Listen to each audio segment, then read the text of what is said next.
Good evening. I'd like to call to order our December 20th, 2022 business meeting. Madam Treasurer, may we have a roll call? Present. Mrs. Reinhardt. Present. Mr. Sampson. Present. Mrs. Wiegany. Present. Dr. Pickett. Dr. Pickett has an excused absence. Dr. Goodwin. Here. Mr. Lacy. Here. 6 present.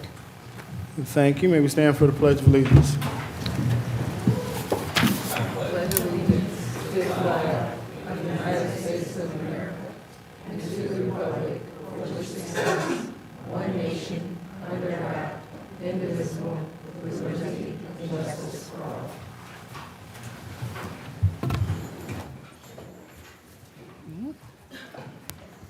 Once again, thank you all for being here. We have a number of special presentations this evening, so I'll turn it over to Dr. Lally to introduce our first presenters. Thank you. We are going to change the order a little bit and request that the Ohio Department of Education and Inside Education Group and Mr. Pete Leiter come and do a presentation and explain what's going to happen in the next month or so in the Dayton Public Schools. And Mr. Leiter, if you could also introduce the other members of the team that are here from the Ohio Department of Ed. Absolutely. Thank Thank you. you so much for the opportunity to speak tonight. We really appreciate it. So with me, we have Tarek White, Clary Jones, and Betsy Eppolito.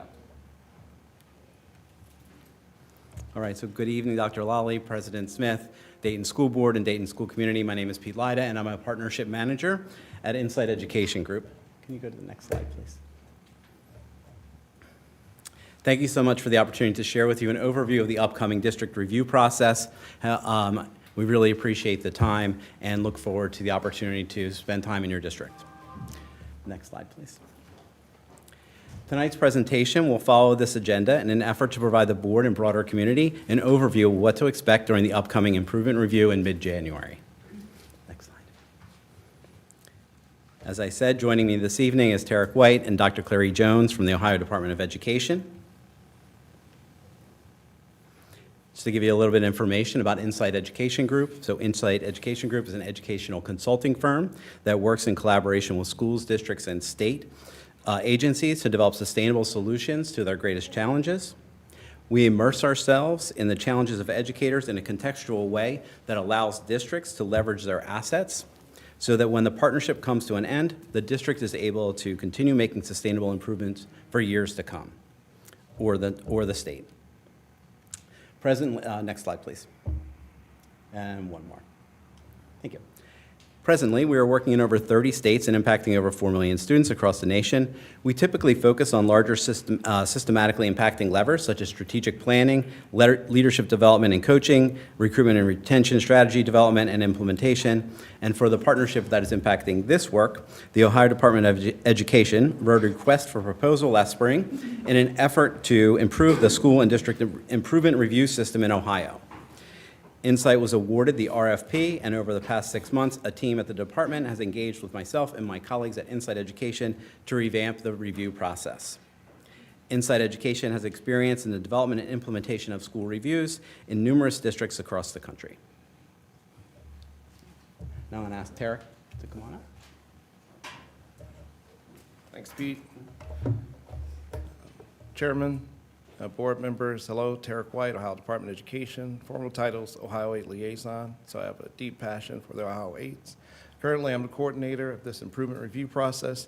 You just heard Mr. Pete from IEG speak specifically to moving from the SIDR, that's our School Improvement Diagnostic Review process, then our district review process, moving to something more streamlined. The way that we assess our most intensive districts, we needed to overhaul some things, make some unique changes, just so things are tailored and a lot more streamlined for our superintendents and their staff. In the past, unfortunately, because we had legislation tied to our district review process, it took a little bit of time. We had to have our attorneys as well as our communication departments review things, make sure things were correct because it is a public document for just to be released. Well, that took a lot of time. As you know, any review process, when consultants come in, they comb through the district and they find findings. People want to see what we find, and they want to see it in real time. So we're taking advantage of working with the vendor and trying to turn the page and do something different, how we assess districts. Again, we're here to help, and we're continuing to improve the way we do things in our processes. So that's what we're sharing today. We're excited to work with Dayton. We're excited that Dayton wants to partner with us as well as the vendor to redo this process, again, to bring in an unbiased view of the district, just to assist with providing, of course, strengths in every district. You know, districts are doing amazing work, but then to, you know, share some of the challenges and then areas for improvement. And to get a report with some direction, a roadmap for your leadership to continue with school improvement for the students at Dayton. So that's all I have. He's going to continue to share a little more about what the process will entail. Some things should sound familiar in regards to things that we want to focus on. The SIDR in the past, this was more of a building diagnostic process. And the district review was more of a systems review process. So at this time, I will pass things back over to Pete.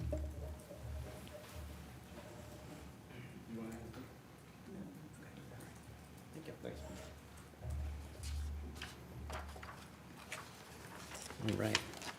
I think one of the things that Tarek had mentioned that I think is really important is thinking about what the review process used to be and what it can be and moving into the future. And it used to have a punitive nature to it and evaluative, and we were looking at it in a different light in thinking about it in a supportive way that allows districts to make significant strides based on what is already going well in the district and addressing those challenges that they're having.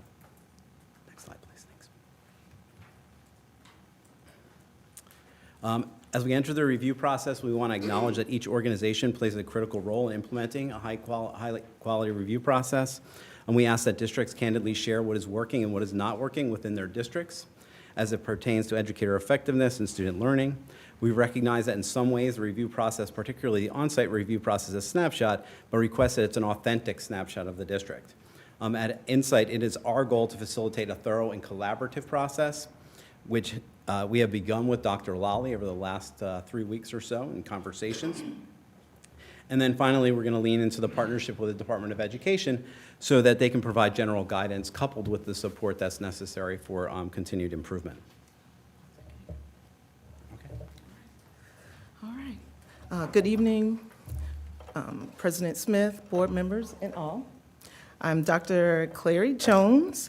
Last time I spoke, you all were across the street, so I was a little bit lost trying to get over here, but I like it. I like it. It's more cozy. We like it here. For those who may not know, our office conducted 2 previous improvement reviews in Dayton, 2015 and 2018. With the newly created improvement review, we look forward to seeing the progress the district has made since then. I would like to recognize our Senior Executive Director, Patty Nyquist, who is over our Center for Continuous Improvement. And as I, at ODE, as I look around, I see a lot of familiar faces. I remember the different board members, and good to see everyone. I would also like to recognize Betsy Appolito, who is the Director of Region 10 State Support Team, whose team provides direct assistance to Dayton and works with us and other offices at ODE to align ODE resources and supports for Dayton. We are pleased that we are able to partner with Insight Education Group to provide you with this improvement review support and opportunity. And we are all going to be here to answer any questions along with Insight at the end. Thank you.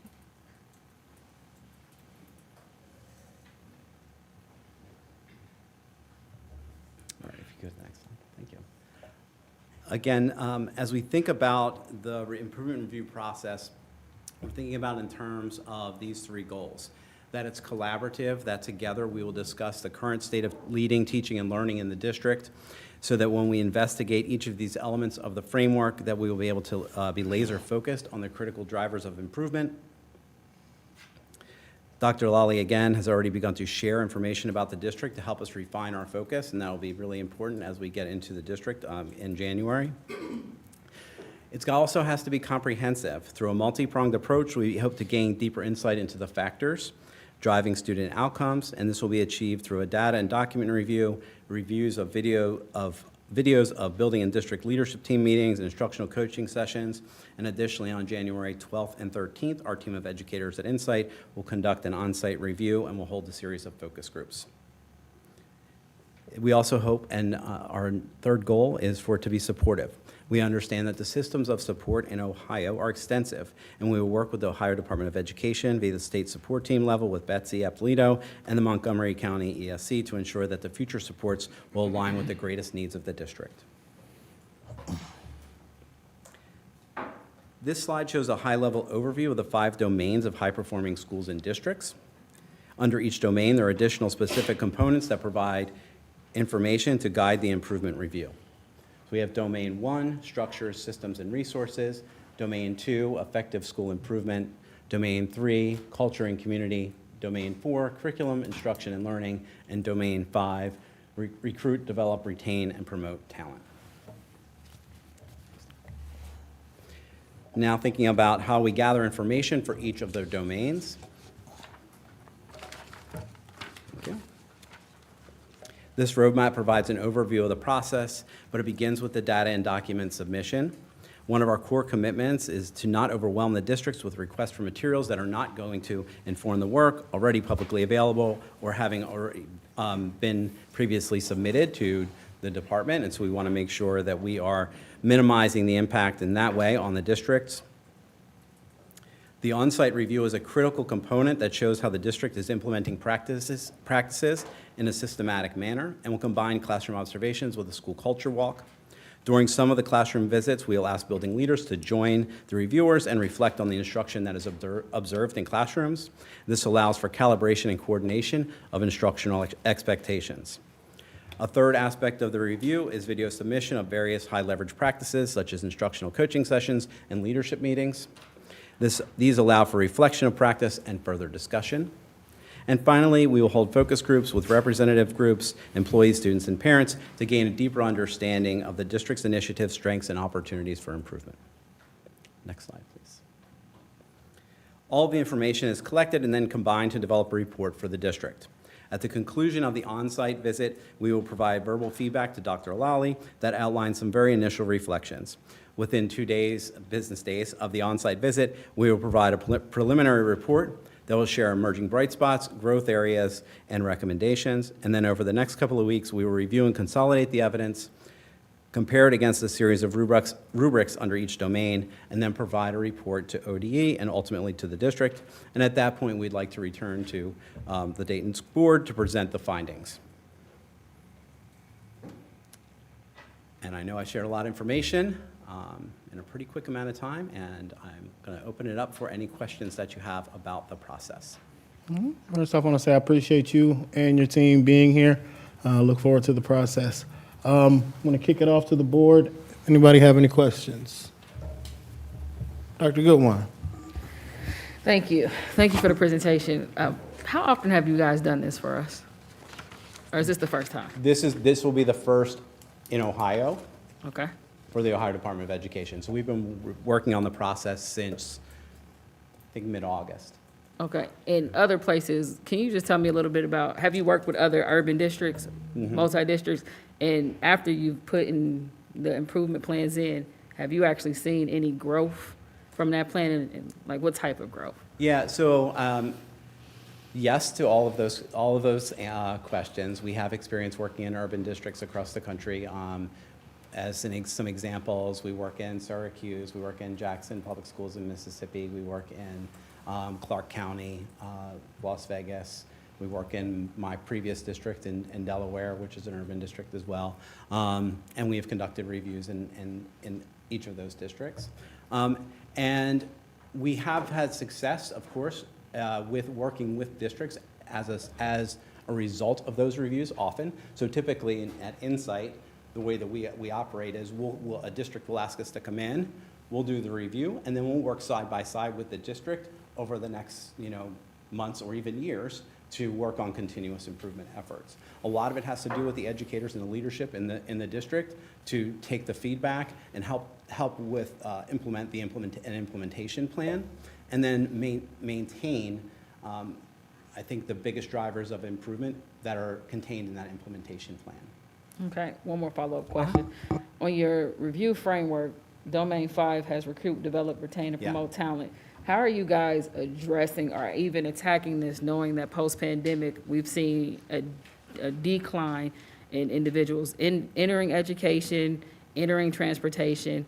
Like how have you adjusted or pivoted to actually make that something that the improvement plan could realistically assist Yeah. with for us? So are you asking me as a consultant how I do that? And I'm because just that's- asking because how that's- you- Because that's an area that I specialize in recruitment and retention, or just in general, what do you see like as the guidance? I haven't spent time unpacking what the recruitment and retention data looks like in the district, the retention rates that you have, the reasons why people come, the reasons why people leave, et cetera, et cetera. Those types of deep dives are things that often come out as a result of reviews.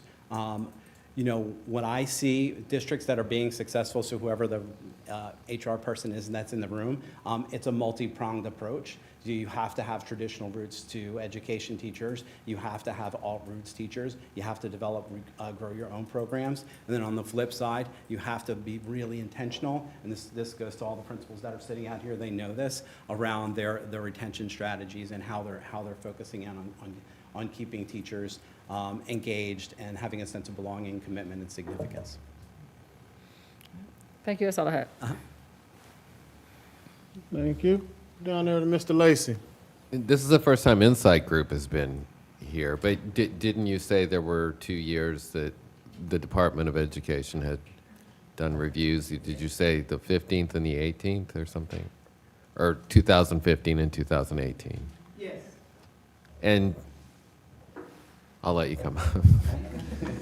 I was starting to use my teacher's voice. That's fine. Yes, sir. And We so- were here 2015 and 2018. It was without Insight Education Group at that time. Right.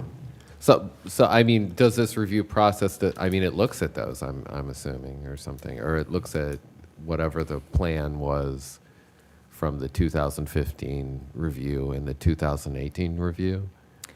It will inform the review. They'll be able to see what was found previously.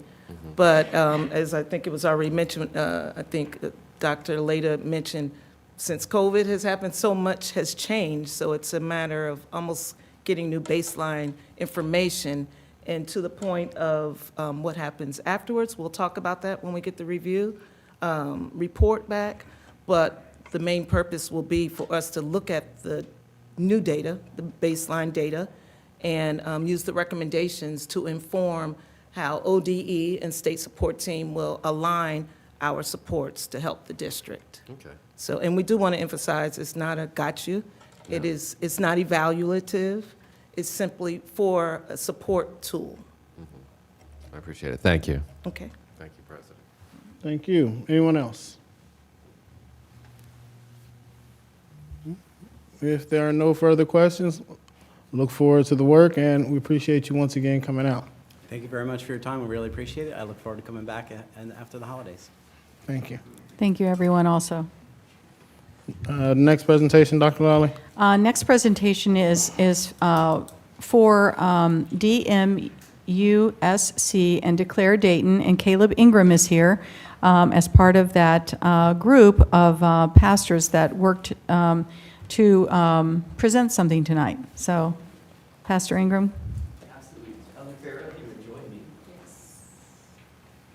So President Smith and Dr. Lally and the entire board and everyone else here, thank you. First, thank you for your commitment to students in Dayton. We are so thankful for that work, and we're honored to be able to come alongside and play a small part. So as Dr. Lally shared, we both serve with a ministry network called Declare, and our mission is to unite churches to transform lives and communities.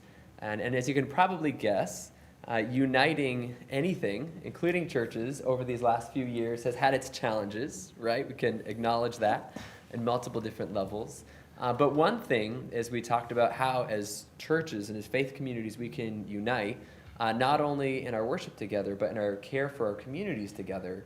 And if we can't agree to unite around our children and unite around students, then I don't know what else we can unite around. If we want to see and we have conversations about impacting, seeing Dayton transform for generations to come, this generation is so absolutely vital. So first, we just want to say thank you.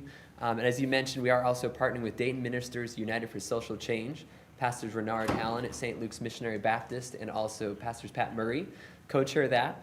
But I'm going to also give a shout out to a champion of ours, Angela Worley, and a champion for students. Thank you for your role, and she has played such a crucial role in helping churches engage meaningfully to support schools, to support students, teachers, principals, et cetera. So Elder Farrow, if you want to share a little more about that. Sure thing. Good evening, everyone, President Smith, all the board members. So glad for this opportunity to share in some of the work that we've been doing.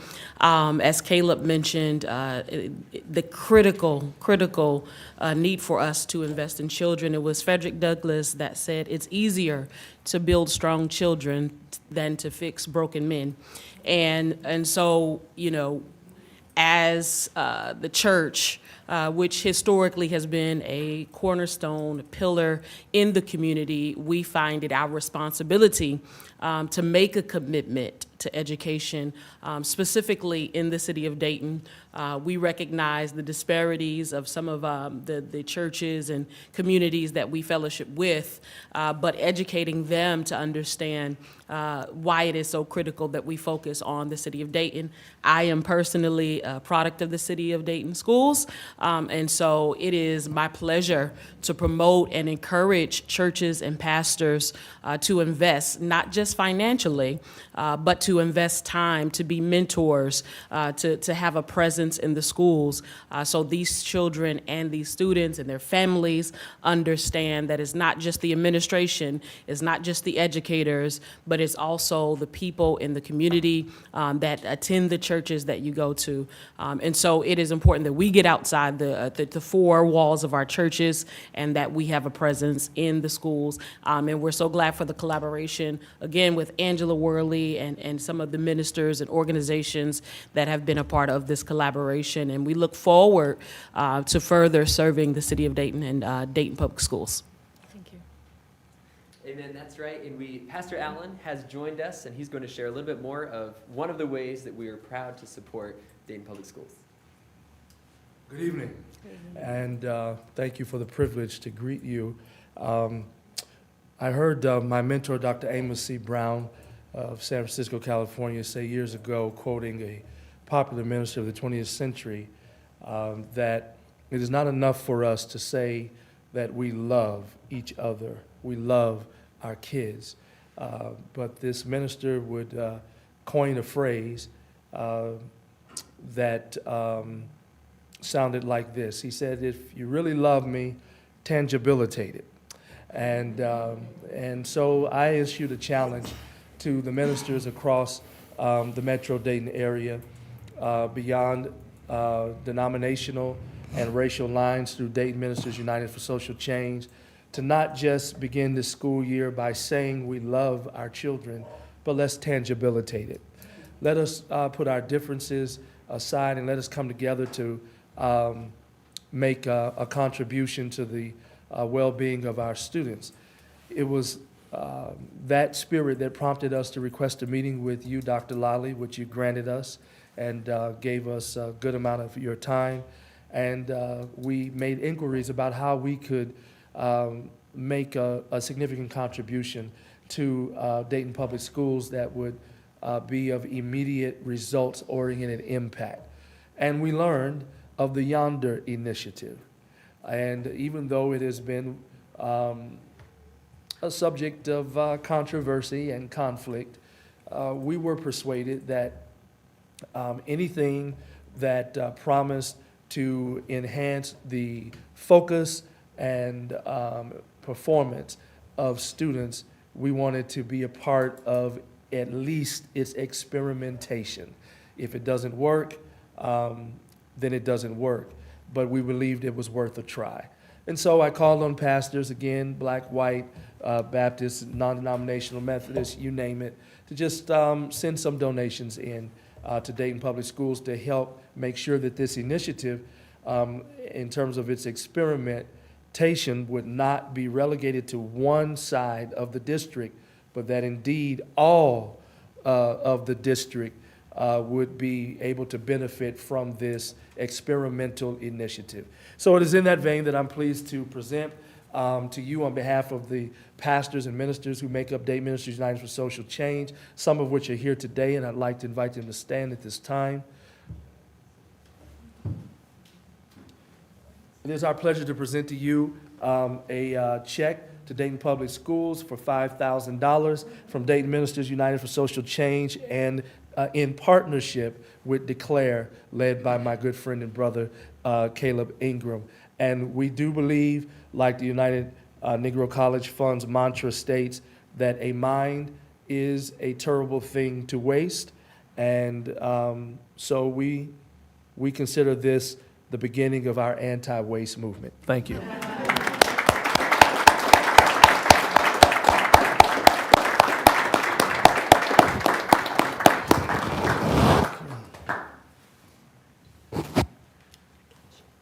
Again, thank you for the opportunity, for the invitation as church community to come alongside and partner. We're honored. Thank you again for your work, and I'll say thank you for your ministry. The work that you do day in, day out is ministry, and we're grateful for that. Thank you. Appreciate you. I have to ask, I think you all will understand, we need a photo op with that real quick. Yeah.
Check, check.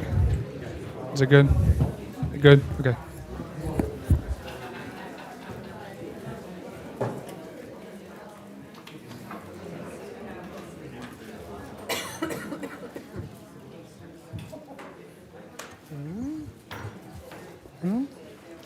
Definitely want to say once again, we appreciate each and every donation to this district.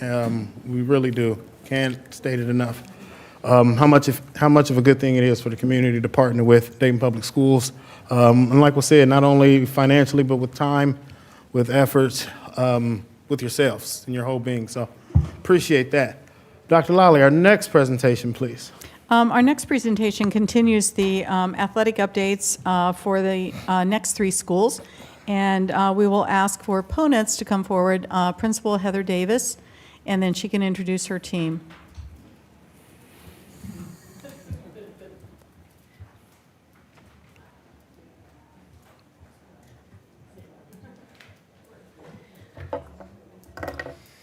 All right. First of all, thank you, Dr. Lally. Thank you, President Smith, and the rest of the board for allowing us the opportunity to come up and present on our athletics program at Ponance High School. This has been a personal learning experience for me, so I do appreciate that opportunity. Any opportunity I can learn as a first-year principal is amazing.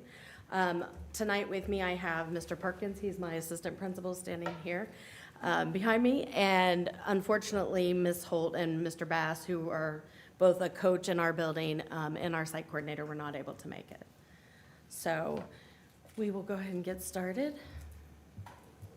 So I started with the winter and sports enrollment numbers. I will say this data reflects who is currently enrolled in our sporting programs right now. So these are not necessarily initial roster numbers. These are who is currently on the roster and scoreboards or on the scorecards as they go into play. You'll see that the numbers don't add up, and that's because some of our team members play both varsity and JV, so that's reflected in some of the numbers. Our girls basketball team is sitting at 19, as well as our boys. Our wrestling team right now is at 8. Our swimming team is at 8. Cheerleading at 22. Our new bowling team is at 5. And then our indoor track team is sitting at 40. So study table attendance. Okay, good, it did flip. Sorry, somehow I misordered these. So this was the start of our season. The October 24th through the October 31st was kind of that middle section between the end of fall sports and the beginning of winter. As you can tell, as you look across those numbers, our numbers are pretty low for our study tables. As we go into November 7th, we see a slight increase. That's when scrimmage play started in both boys and girls basketball. And then as you go into November 14th, that's when the season really started to pick up. And you can see that the numbers in the afternoon sessions also picked up. The non-athlete numbers are not really reflective at 0. The reason being is this is a true raw data set of who is attending. This is from the start of the season, so those initial rostered students are reflected in here. Many of those students have continued to go to study tables even though they're not participating on the court. So if you want to consider them non-athletes, you could do so, but I reflected them as our athletes since they were initially rostered. In the late November, we did see a slight decline right there around Thanksgiving time. We did some new interventions coming into December 5th. So the initial data for December 5th was really good. I was excited about it. It looked like things were picking up. But then we kind of dropped back this last week back to the initial numbers when we first started. So you can kind of take a look at that. We do not have AM sessions right now. We attempted to recruit for morning sessions for about a month. We did get a morning coordinator started. We hung up signs around the school. We advertised it in both our parent square notifications to parents. We talked to students about it, but there just was not that level of interest. So we did move that person to our PM session. She's now working in there. It is still an opportunity for students. If somebody is to say that they want AM sessions, we can make that change easily. Okay, so going into our averages, our study table attendance.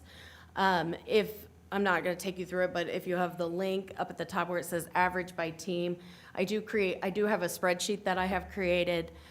Each week I go in with the study table attendance and I calculate it in. It automatically then generates what each particular student athlete, their individual attendance, as well as the team's weekly attendance, as well as our overall attendance for study tables. So you can take a look at, again, the percentages as they increase as the teams start to play. So you can see from that 11-14 is when the games really started picking up and the regular season started. Our attendance at study tables also increased. Yep, go for it. Do you want me to get my stuff? No, you're fine. Okay. So what does this look like in comparison when we looked at our fall data, because we also had study table in the fall. If you look at our distribution, you see that 40% of our kids had 3.0 and above that were at study table. Then you had a 30%, 2.9 to 2.0. But really what you want to focus on are the yellow and the orange. We have the 1.9 to 1.0, that's sitting about 10%. And then we had that 18% of folks, and those are pretty much like our freshmen that are walking in the door. However, in winter, because winter is calculated off of first quarter, you see the increase of 52% of our student athletes are sitting at 3.0 and above. But you see the reduction in the 1.0, I mean, the 1.99 to 1.0 section that, no, that increased, I'm sorry. The no data just dropped off. I was looking at the orange, I'm sorry. But we have been working on just keeping improving, and getting more kids into study table and getting more teachers in there to assist as many as possible. Next slide, please. We were also asked to track our dual season athletes. And these are the athletes that participated in fall and winter. And those students pretty much leveled off. They maintained their average of about a 2.87 in the fall to a 2.90 in the winter.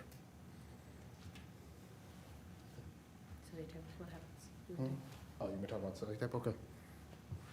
All right, so what happens at study table? Study table meets every day.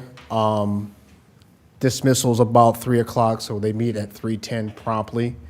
They meet in our media center. Once they get in there, they're offered like a snack, and they have a chance to do their work and their homework. We've also created a Google Classroom just for study table.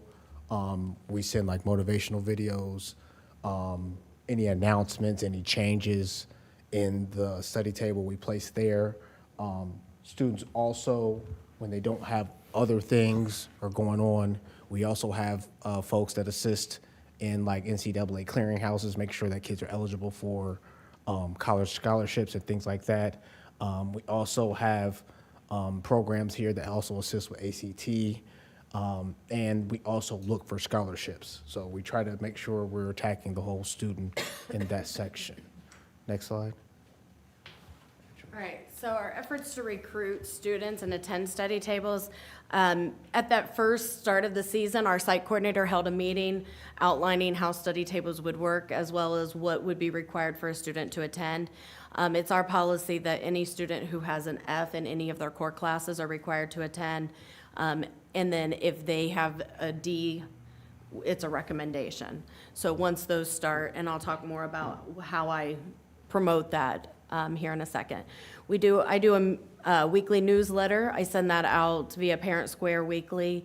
In that, it outlines what is going on at study tables in terms of times that they're meeting, and what the requirements are for student athletes to attend. We ourselves, as administrators, we have weekly meetings with the student athletes at the lunch times.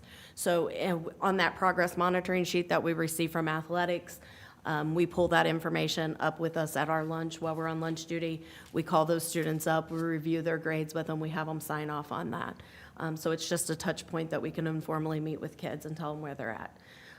Weekly study table attendance sheets are done by our study table coordinators, and those are emailed to our coaches, to myself, our administration team, as well as athletics department. Those go out every Friday, and then we use those so that we have the reinforcement efforts across all of the stakeholders in order to hold those kids accountable for those grades. Efforts also to recruit, we do a weekly Parent Square notification. I send this out every Sunday night based on the prior week's progress report. I upload all of the individual ID numbers and send out when students are failing, and that study tables are required, and that goes out to parents. And then there's a weekly Parent Square notification that is sent out if a student has a D, letting them know that it's a recommendation that their child return or attend to study tables. Counselors, administration, and teachers have conversations with parents as we have parent meetings and parents coming in. We talk to those struggling students' parents about the study tables and that being an option for all students in order to boost our recruitment for our non-student athletes. We do use advertisements on our student TVs that are located throughout our building. There's a student newsletter and a Google Classroom that I have with students. There's flyers around the building, as well as announcements on the PA system, that study tables are available and that they're not just for athletes.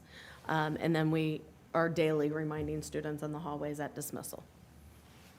So how do we do progress monitoring? Progress monitoring is actually sent to us from athletics on a weekly basis. That is sent to myself and our coaches, and we are to review those weekly progress reports. And I've already shared with you what I do with that data, which is those Parent Square notifications, as well as the meeting at lunchtime. Wrestling coaches attend our study tables typically every day before practices. They stop in almost every day. Cheer coaches have been to study tables about 3 times so far in the winter season, but she maintains good open communication with our study table coordinators. Our boys basketball coach also maintains open communication with both study tables and administration. The JV coach actually was in the building today. He usually stops in about 1 time a week with his progress monitoring sheets and meets with students in the hall. Our girls basketball coach, we are fortunate enough to have on staff with us.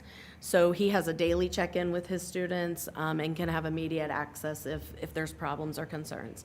And then our indoor track coach also is good communicator. He stays in touch with us on a regular basis.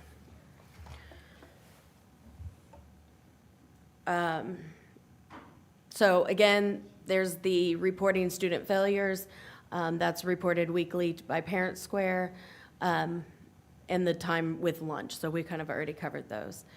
I do send out attendance percentages from study tables from that spreadsheet that I had linked in the other slide. And then just for all students and all teachers, as a building, we do a quarterly grade distribution. I break down that data after report cards are issued, and I send that out by individual teachers. We did a PD on equity and grading, and during that PD, we talked about breaking that down by subgroup and looking at our data and identifying who's having A's, who's having F's, and then having those rich conversations in our TBTs. So we dig deeper into our TBTs and our BLTs with that data, and that's something that we use whole building. All right, you're up for weight room.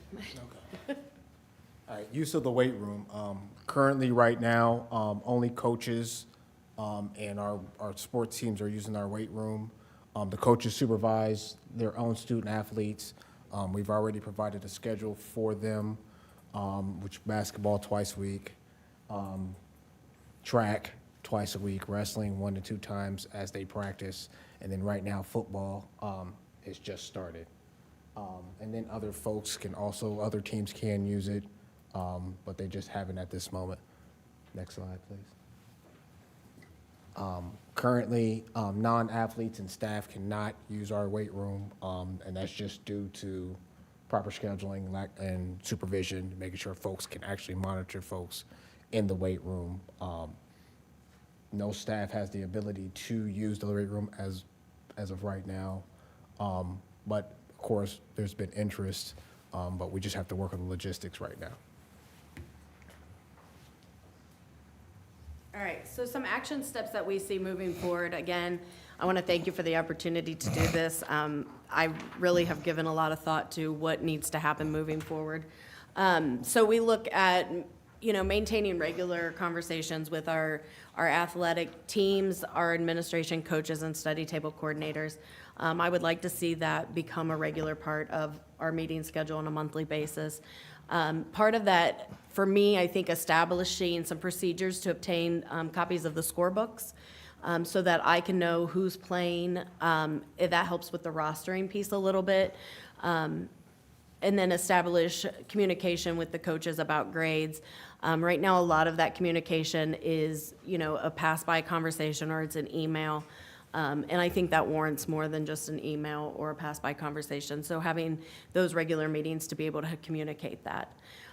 One of the things that, as a team, when we sat down preparing for this presentation, we talked about was having, an eligibility requirements policy handbook, something in writing that has clear expectations about what the policies from the district are, and then also who's overseeing each pieces and parts of that policy and procedure. I would like to get our academic teachers more involved in study tables. Two of our problem areas were more in the math and sciences, and currently none of my study table coordinators have the background of math or science. So being able to get qualified staff in there to help, solve some of the problems and troubleshoot with kids when they're struggling. Establish data protocols. As we move through this, some of the data that I saw, you pull it from different parts, you really had to look at consistency among the data based on the sources that you're pulling for. So I think having established data protocols about what data the board needs to see and making sure that all the schools are being able to present that data to you guys in the same way. Bigger issues that, we have to address and look at are issues with long-term subs that are assigned to our building, making sure that we're providing some professional development, not just in the classroom management piece, but also in grading and how to grade. And then having grading protocols in place for them. Another issue that I think becomes more apparent when you look at our weekly progress monitoring that I plan to address more frequently is monitoring teacher grades and ensuring that grades are being entered on a weekly basis. So just making sure that we're following that district and building policy of getting grades entered regularly. I would like to see our counselors get more involved in the process. I did start providing them with the progress monitoring to allow them to have conversations with students as they're pulling them, talking about other requirements. And I talked about the data being more centralized so that everybody is showing kind of the same data when asked to do these kinds of presentations. Any questions? Thank you. I appreciate you guys taking the time to come out here tonight and share with us. I'll kick it off to the board for any questions. I'll start with Dr. Goodwine. I got a ton of them, actually. Thank you. Thank you. It was a good presentation. I'm going to start at the end and then work back up as you Okay. come down. From the last two slides that you had, the action steps moving forward, can you just tell us a little bit, like, where do you guys see, what are the gaps to getting some of these things? So when you talk about counselors getting involved, you talk about teachers putting your grades in consistently, recruiting individuals in math and science, like what gaps, what's our barrier, and how can we help with that, if anything that we can do from our side in those areas? So that's a big question. And I don't think I have an easy solution or an easy answer for you. In terms of our math and sciences, right now, I will say that our building subs in our math is primarily in our math department.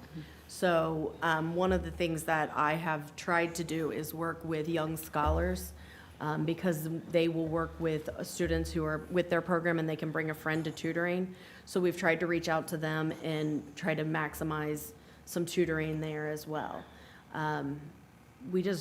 There's just not enough qualified math teachers to come in, at least not in our building, and to come into study tables and then assist those students at the level that I feel like they need assistance. Our study table coordinators tried to do the best they can. They pull down videos from Khan Academy or from, other sites that are replicable, and then they put those out for students to help. They work through them with them, but we really would like to see some more certified math teachers who are available for study tables.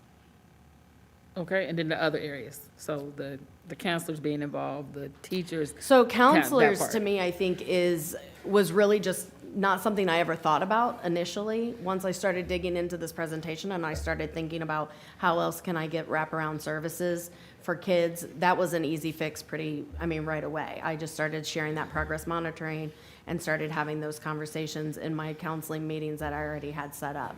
It just it wasn't apparent to me until I started looking at our data and thinking about intentionally what are some wraparound services I can provide. Okay, and the teachers with the grades putting in. Grades getting put in. We have talked as an administrative team about, doing some kind of like little weekly reminder card before it gets to the position of progressive discipline. But some kind of card that we can hand teachers that say, like, we checked your grades this weekend. They're, not up to date. I need those in. But we have to put systems in place within our building to make sure that we're monitoring that more consistently as well. And I know that that's an action step for me. Okay, on slide 7, which is the slide with the pie charts, from fall to winter, the 40, I believe it's 43 student drop from fall to winter sports. What happened to those students? Like, are they involved in something else? Are we seeing what happens to them as they go through your school? I mean, I know that they're no longer involved in our winter sports. And so, like, do you guys monitor what happens to them at all? Are you talking about the total roster number? Is that what we're Yes. referring to? I think, I mean, our football team was a little bit larger than what some of our winter sport teams are. And so I think the difference is the number of players that were on the football team, if you Okay. look at the data. Okay, and then in the area, because again, in the fall, you had the below 1.99 students, and in the winter, I see you don't have anyone below a 1.0. Have you seen any change of involvement in those students who, under last year, wouldn't have been eligible, but this year, they're able to participate? Has there been any change whatsoever in that group? From last year? So the data in this is based on last year's data, because they pulled quarter 4 report card data for eligibility purposes moving into fall. Yeah, I So, understand that.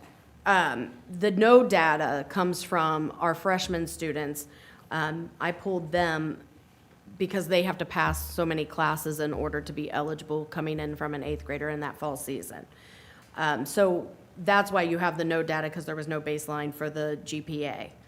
I think you may have misunderstood my question. Okay. Yeah, because my question is more so, are you seeing these children who have lower GPAs an increase of trying initially because they're now able to be a part of this? I would say, yeah. Yeah, I think so yes, I would say once we really started to have direct interventions in place, I've seen that increase even more. Okay. So we saw, the initial, like, I want to play sports and now I know it's obtainable, so I'm going to do this.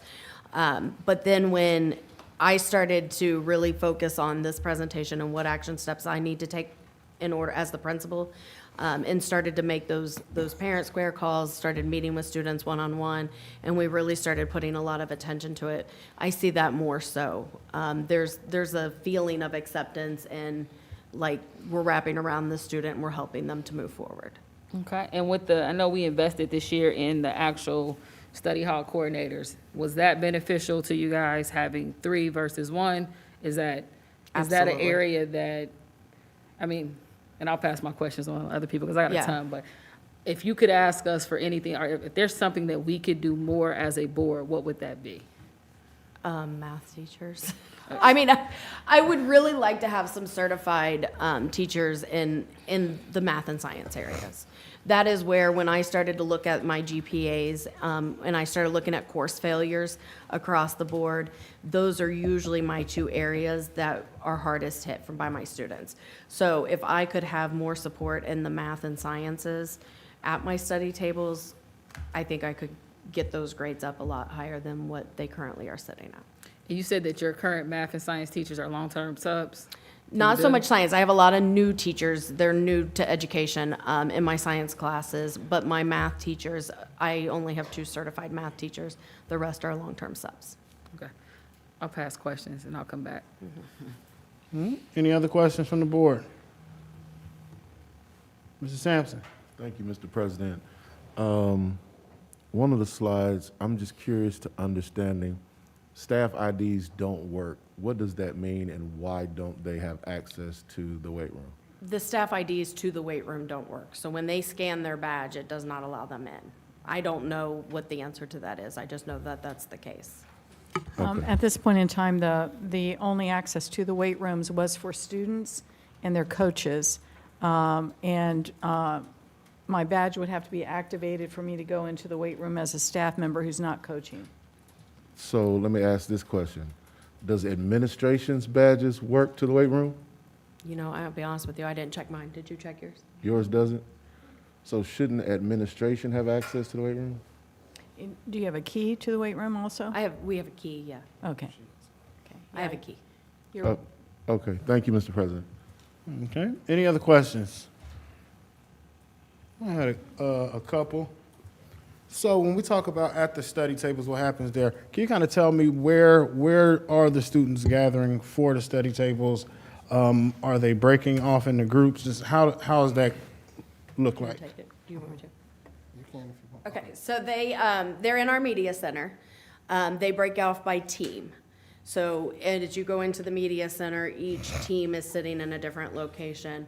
The study table coordinators are, at least the times that I've been in there, they come in with their progress monitoring sheets and their attendance sheets. They walk around and then they check in with each individual team and grades.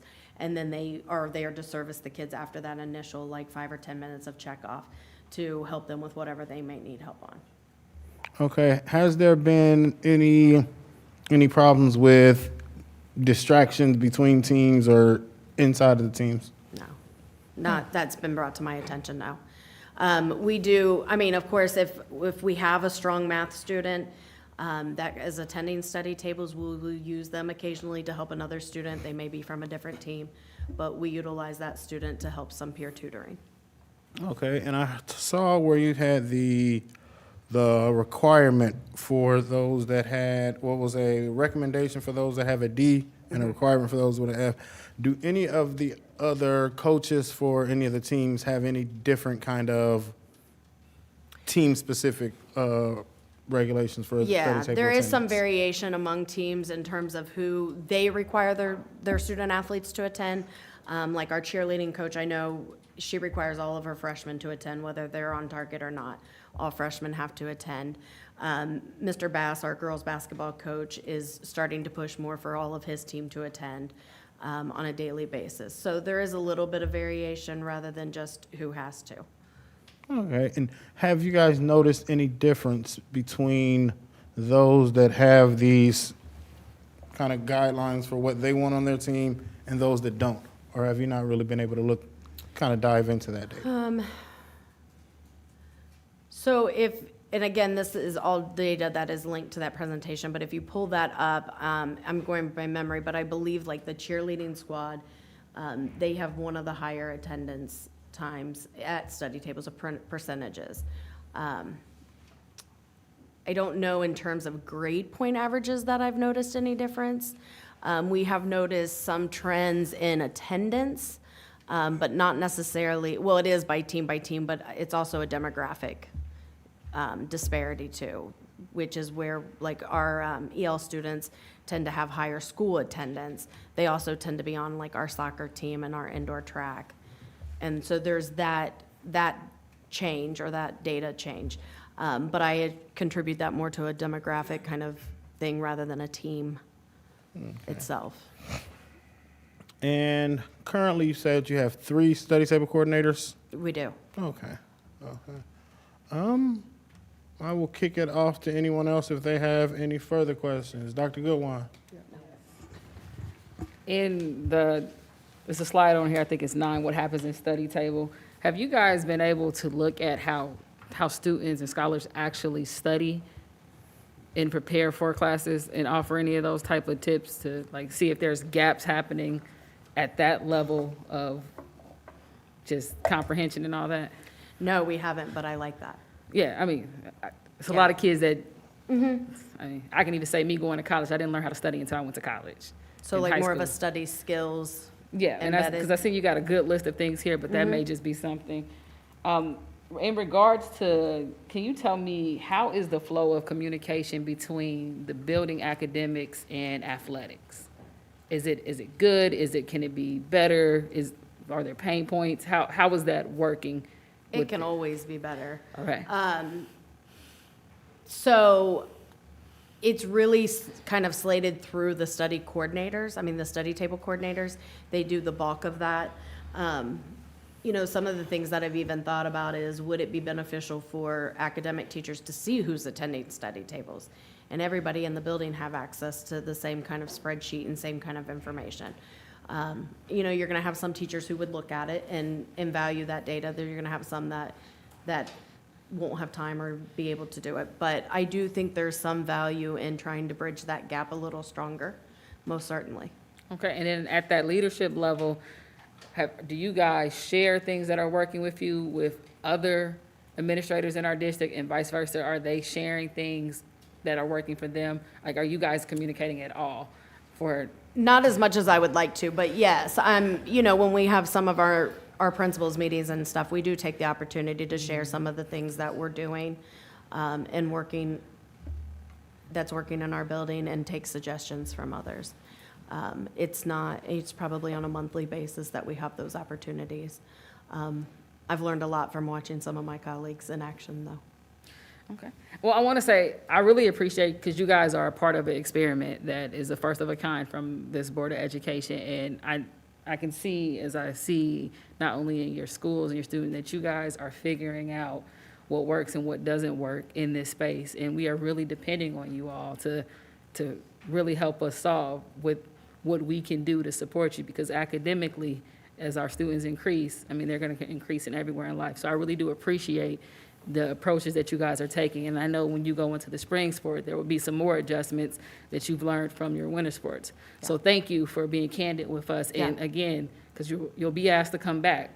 Okay. Those pain points, I think our role in this is to help you guys figure out how eligibility is no longer a pain point for us as a district, because we are aggressively attacking and trying to dismantle all the barriers that our students face when it comes to this part, so they can be more productive in life, so they can be a part of something, and so they can have something to look forward to. So we look forward to the feedback that you continue to give us. And I mean, you got to give it to us, otherwise we're guessing up here. So Thank you. That's all I had. Anyone else? I have one final thing, and I know you talked about with the total rostered. One question, how has it been, and I know just looking around the district, it's been up and down. You know, some schools, especially when we look at like freshman basketball, some schools have like 15, how has it been with those freshmen coming in, and knowing that, especially that rough part of that first quarter of theirs is what determines eligibility there? Were there any challenges with the rostering of the freshmen in you guys' building? No, not necessarily. And in terms of grade point averages, on one of those slides that are linked, I have the dual sports. It's listed so you can see breakdown by grade. Most of our freshmen maintain eligibility of 2.0 or higher once they went into winter sports. So I think having the sports team in the fall and having those upperclassmen around them, having that coaching from, the talk from their coaches and such, really help them kind of get into the high school groove more quickly than what they may have without that, for sure. Love to hear it. Yeah. Appreciate it. Dr. Goodwine. The access is denied on the link, so if someone could give me access, that would be great. Clicking on the slide in the presentation, I'm getting the access denied, so I really can't see any of the stuff that they're saying. So that's one. And then second, on the weight rooms, do you guys have any plans of developing program for non-athletes to be able to utilize those spaces? So I think our biggest challenge there is going to be supervision. Is that something you need from us in a sense of, is it a position that is needed? So what I would like to see for our weight rooms for non-athletes is some kind of training for those students, instead of just sending them in with somebody who's inexperienced, just for supervision, but some kind of training so that nobody gets hurt. And then secondary would be having the supervision and the ability to supervise kids while they're in there. Okay. Absolutely. Thank you. That's all I have. Yes, sir, Mr. Sampson. Thank you, Mr. President. Access is denied on slides 5 and 6, but you have the GPAs, you have access to slide 7. I do want to say that I am very appreciative of the data points as it relates to GPAs, because I'm seeing that there are some from when they're not playing sports to when they start playing sports, GPAs go up. Now, there were some that went down. Correct. And so I'm interested to see what that pattern is and how we can help, because I've seen one student go from a 2.33 all the way up to a 3.33 in his or her participation in athletics. So I'm definitely appreciative for those data points. Thank you, Mr. President. Thank you. appreciate you for coming out. Thank you all again for the Look forward to seeing you soon. Thank you. Thank you. And if you could grant access to the board members on that Google Doc? Thank you. Next presentation, Dr. Lally. Yes, our next presentation is from Stivers, and I'll ask Principal Griffith to come forward and introduce his team.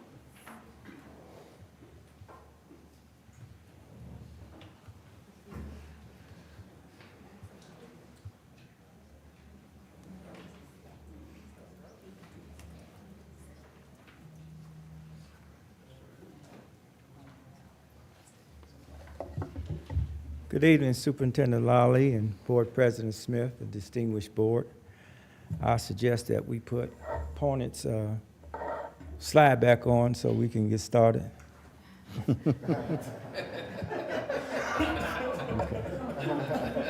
Okay. Ms. Davis, thank you for, we following you. The bar high? Okay. I have with me my site coordinator, A.G. Daniels. I have also my, not AD, I'm sorry, my site coordinator. You're not A.G. Daniels? No. Okay. Thank you.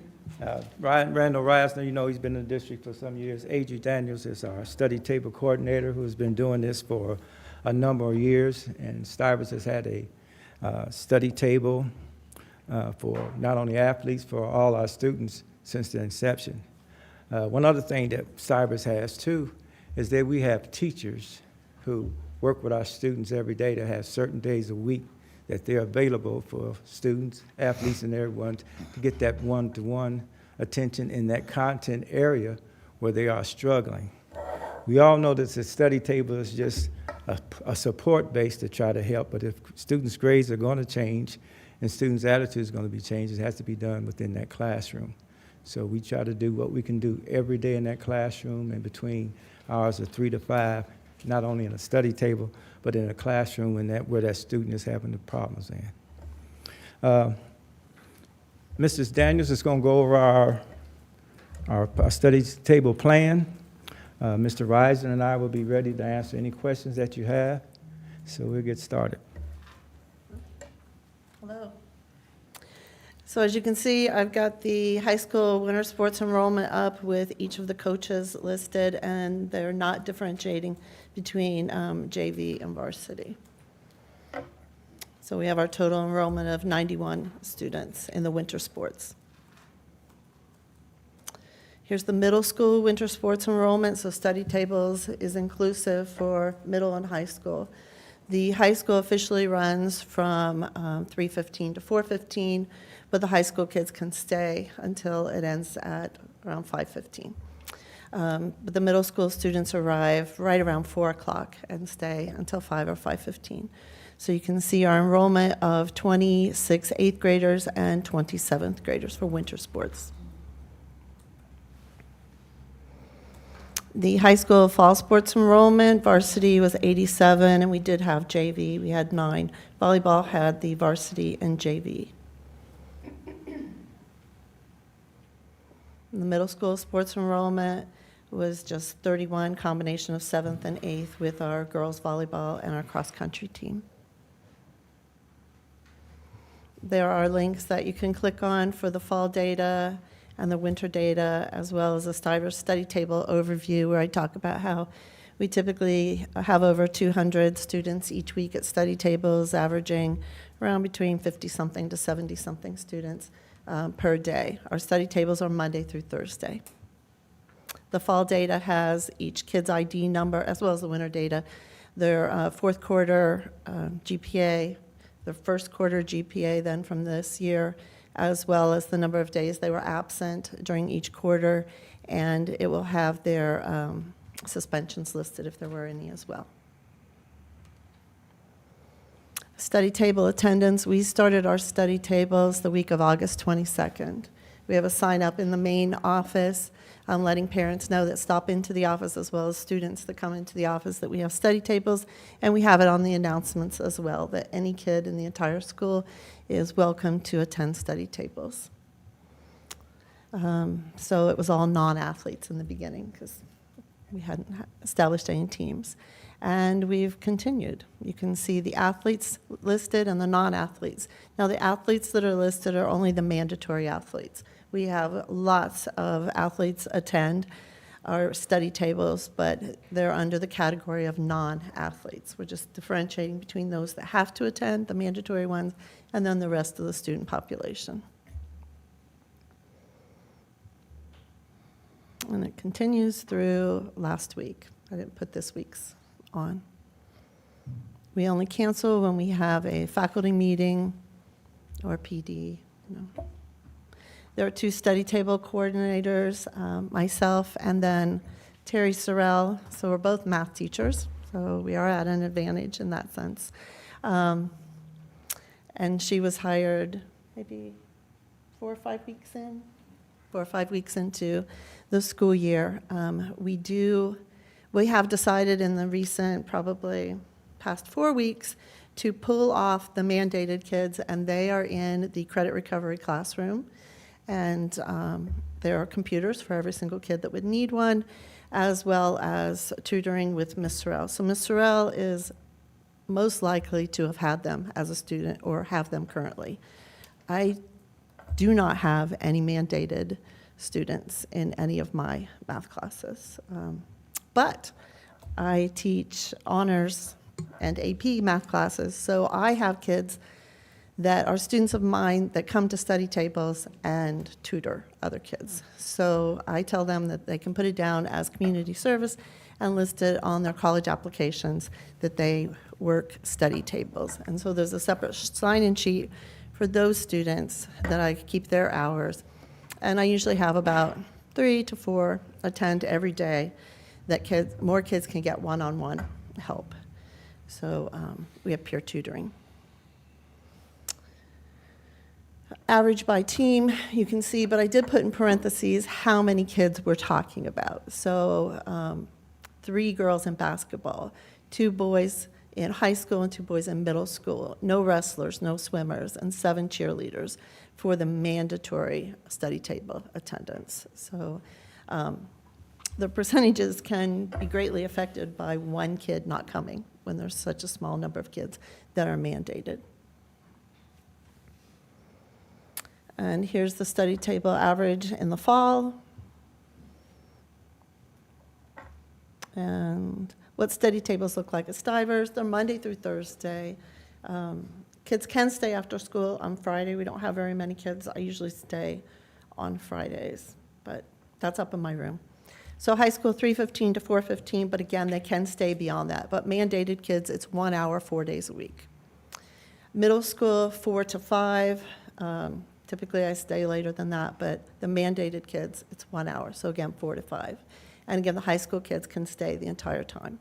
Study tables are mandatory for athletes with a 1 to a 1.99. All students sign in upon arrival, and they sign out. It's located in the library and the credit recovery room, which is exactly across the hall from the library. So snacks are passed out in both locations. And we do have student tutors, AP Calculus, honor pre-calculus students are there every day. Progress monitoring, the admins look at interims and final quarter grades. Teachers are expected to call home if a student is failing and encourage parents to send their students to study tables. All teachers know that we have study tables at the beginning of each season. All teachers, the entire school, emailed these students have mandatory study tables. Please feel free to put their work in my mailbox, email it to me, or stop by study tables and deliver work to them and check in on them. So the teachers are well aware of who has to be there and the fact that we have study tables and they can encourage any and all students to attend study tables. We have teachers that can't stay after, and so they will give Sorrell or I their homework assignments or tests that they'd like us to proctor with kids. And so if kids need to stay after and a teacher can't stay after to retake a test, we are available to do that as well. We have plenty of room in the library that we can separate them and watch them. We offer academic enrichment. Coaches are expected to monitor their athletes' grades with the weekly sign-in sheets, and there are meetings with teachers. So Mr. Nguyen had asked for the study table attendance to be sent out daily. So every day, the coaches get the attendance from that day. So every single day, so they can talk to their kids the next day. I saw that you weren't at study tables yesterday, but yet you came to practice. So they get that feedback, and then every Friday, I make a composite and say, this is a packet of the entire week of study tables and who was there. Let's see. So the principal reviews the weekly reports, expects the coaches and study tables coordinators to do the same. Athletes have to attend study tables, communicate to coaches about the importance of grades, encourage their attendance, and communicate to athletes. All the athletes are informed that they have mandatory study tables with a visit by me. I pull up their schedule, and on my planning period, hunt them down, pull them out in the hallway, make them sign a little sheet saying, yes, Mrs. Daniel spoke to me, and I know I have to be at study tables. And then I call them parents in case they forget to communicate that with their parents as well. So ask them, do you have any questions? Your kid has mandatory study tables because of their grades, and we plan on helping them. And they're eligible to always be at study tables, but they have to be, and the consequences if they're not. How do I interact with coaches and teachers about the weekly progress? I see the coaches in the building. They stop by study tables at times. Some of them are former students, Mr. Warren, Madison for cheerleading, so have a great rapport. Emails to coaches and teachers, definitely communicate with the study tables coordinator, communicate with teachers, the importance of putting in grades, definitely that is a problem.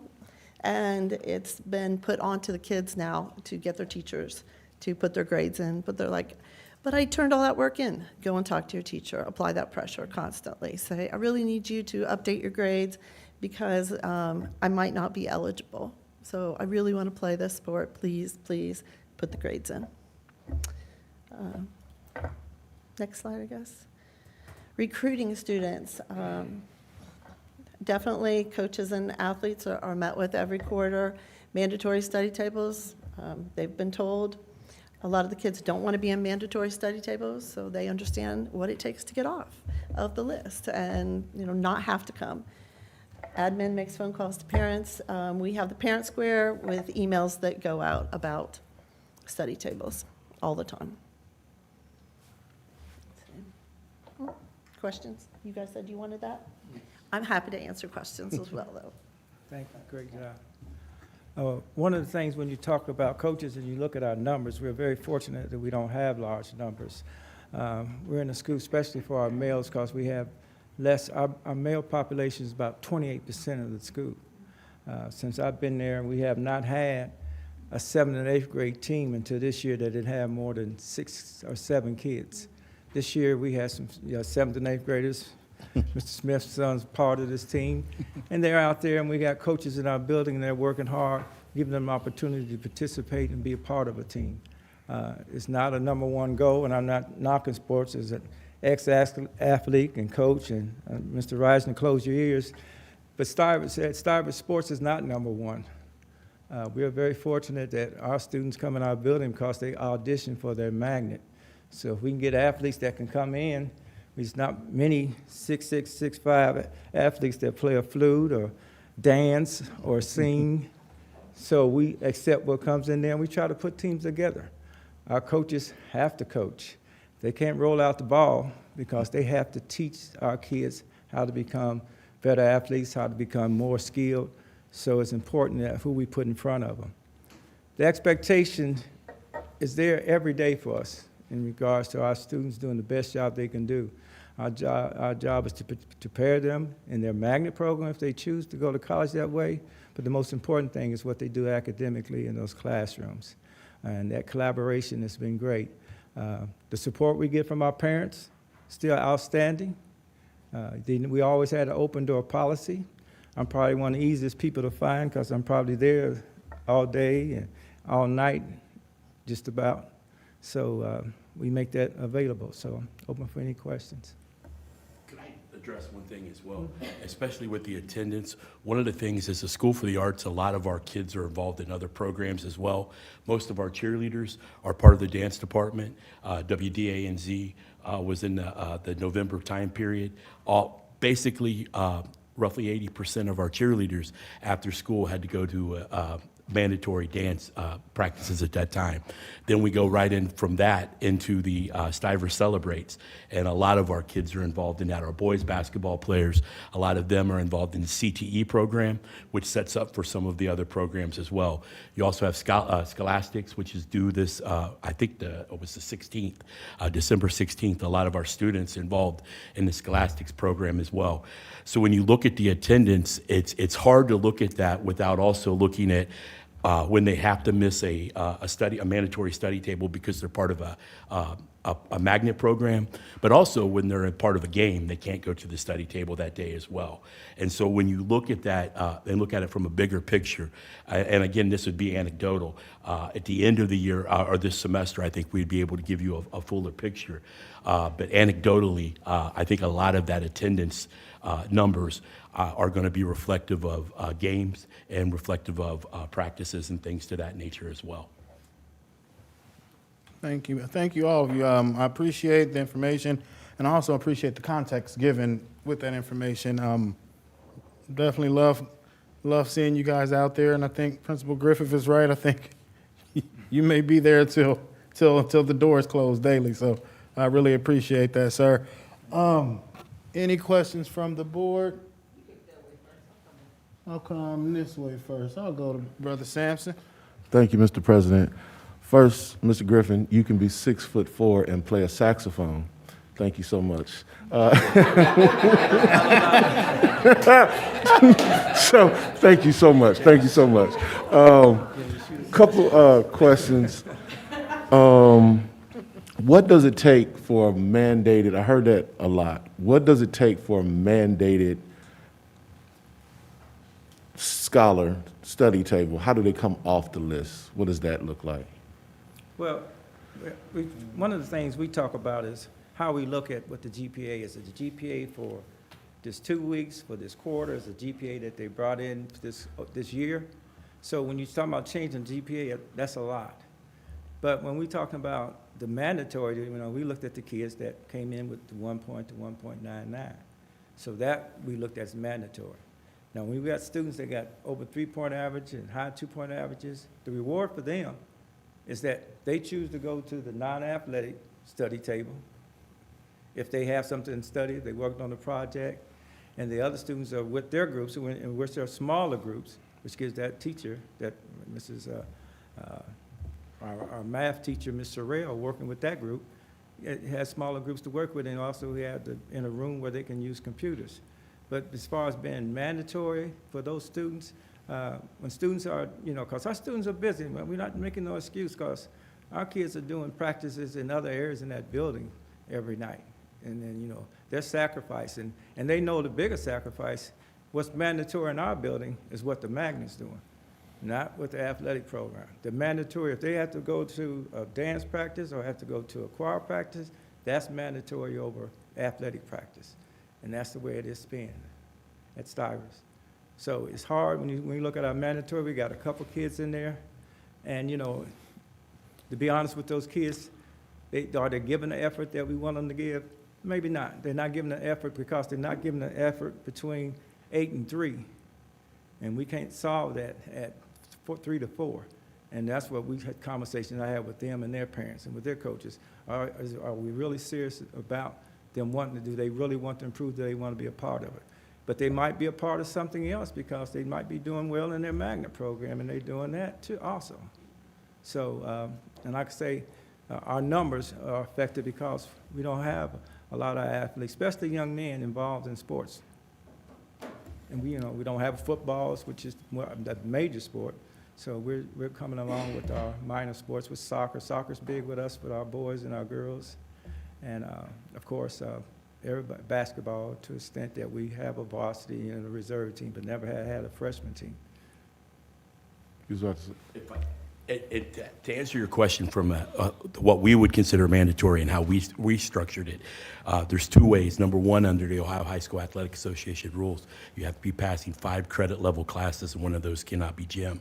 So we have 3 students who are not able to participate because They have not had 5 credit level classes. However, they're still part of the program and they're still part of the study table, because what we're hoping that's going to happen with those individuals is that they want to be eligible come January 16th.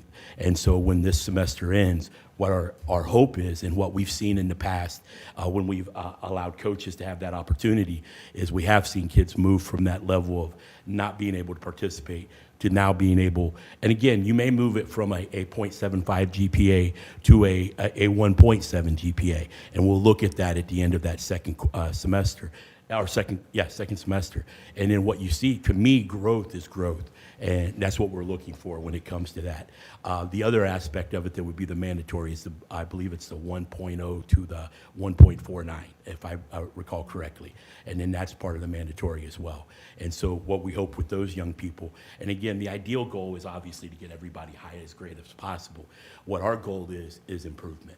And that's what we want to be looking for, because improvement is getting them to that level. And again, we can give examples from past years where students that were not involved in athletics, and if it would not have been for coaches, and I'd be more than welcome to share names with you guys after the meeting, of the only reason they got their graduation.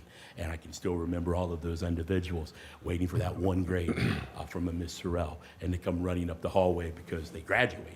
And it wasn't because of an athletic opportunity. It was the fact that they graduated. But I guarantee you, it wouldn't have been that way if it wouldn't have been for the coach that put the time in for that. So again, at the end of this semester, I think we can give you more specific, concrete numbers of where the grade point averages were at the end of first quarter and where the grade point averages are at the end of second quarter. The progress monitoring is a snapshot, and a lot of the kids that have lower GPAs, the reality is these are students that in many cases will wait till that, when the crunch time comes, now I'm gonna get all my homework done. Now I'm gonna get all those assignments done that I didn't do before, and then I'm gonna get my grade up. And you see that every year, and that's something that we've always seen. Gotcha. One more question, if I may, Mr. President. Yes, sir. There was a statement made, and I'm trying to, I remember. What is the strategy that Stivers uses to help minimize students having to apply pressure to adults to input grades? The strategy that the students do? Yeah. I think that strategy starts at the beginning with the expectation. Some of you guys have children at Stivers, and you have expectations for your kids, and the majority of our parents do. We are fortunate enough that our teachers have an audience every day, that the kids come here expecting to be taught. They come in, take seats, they're prepared, they have their book bags, they have their books, they have their assignments, so the audience is there. And tell me when I'm going off track with the question, but you can repeat it again. It's, what do we do, what is the strategy that the school is using, you as an administrator, where the students don't have to apply pressure to adults to do their part as relates to their grades, inputting grades? Because I heard that as an issue with opponents as well. Like, what can we do to help adults do their part so students don't have to chase them? Well, one thing about our students are not shy to open up their mouth and challenge teachers and come to me and talk about what's going on.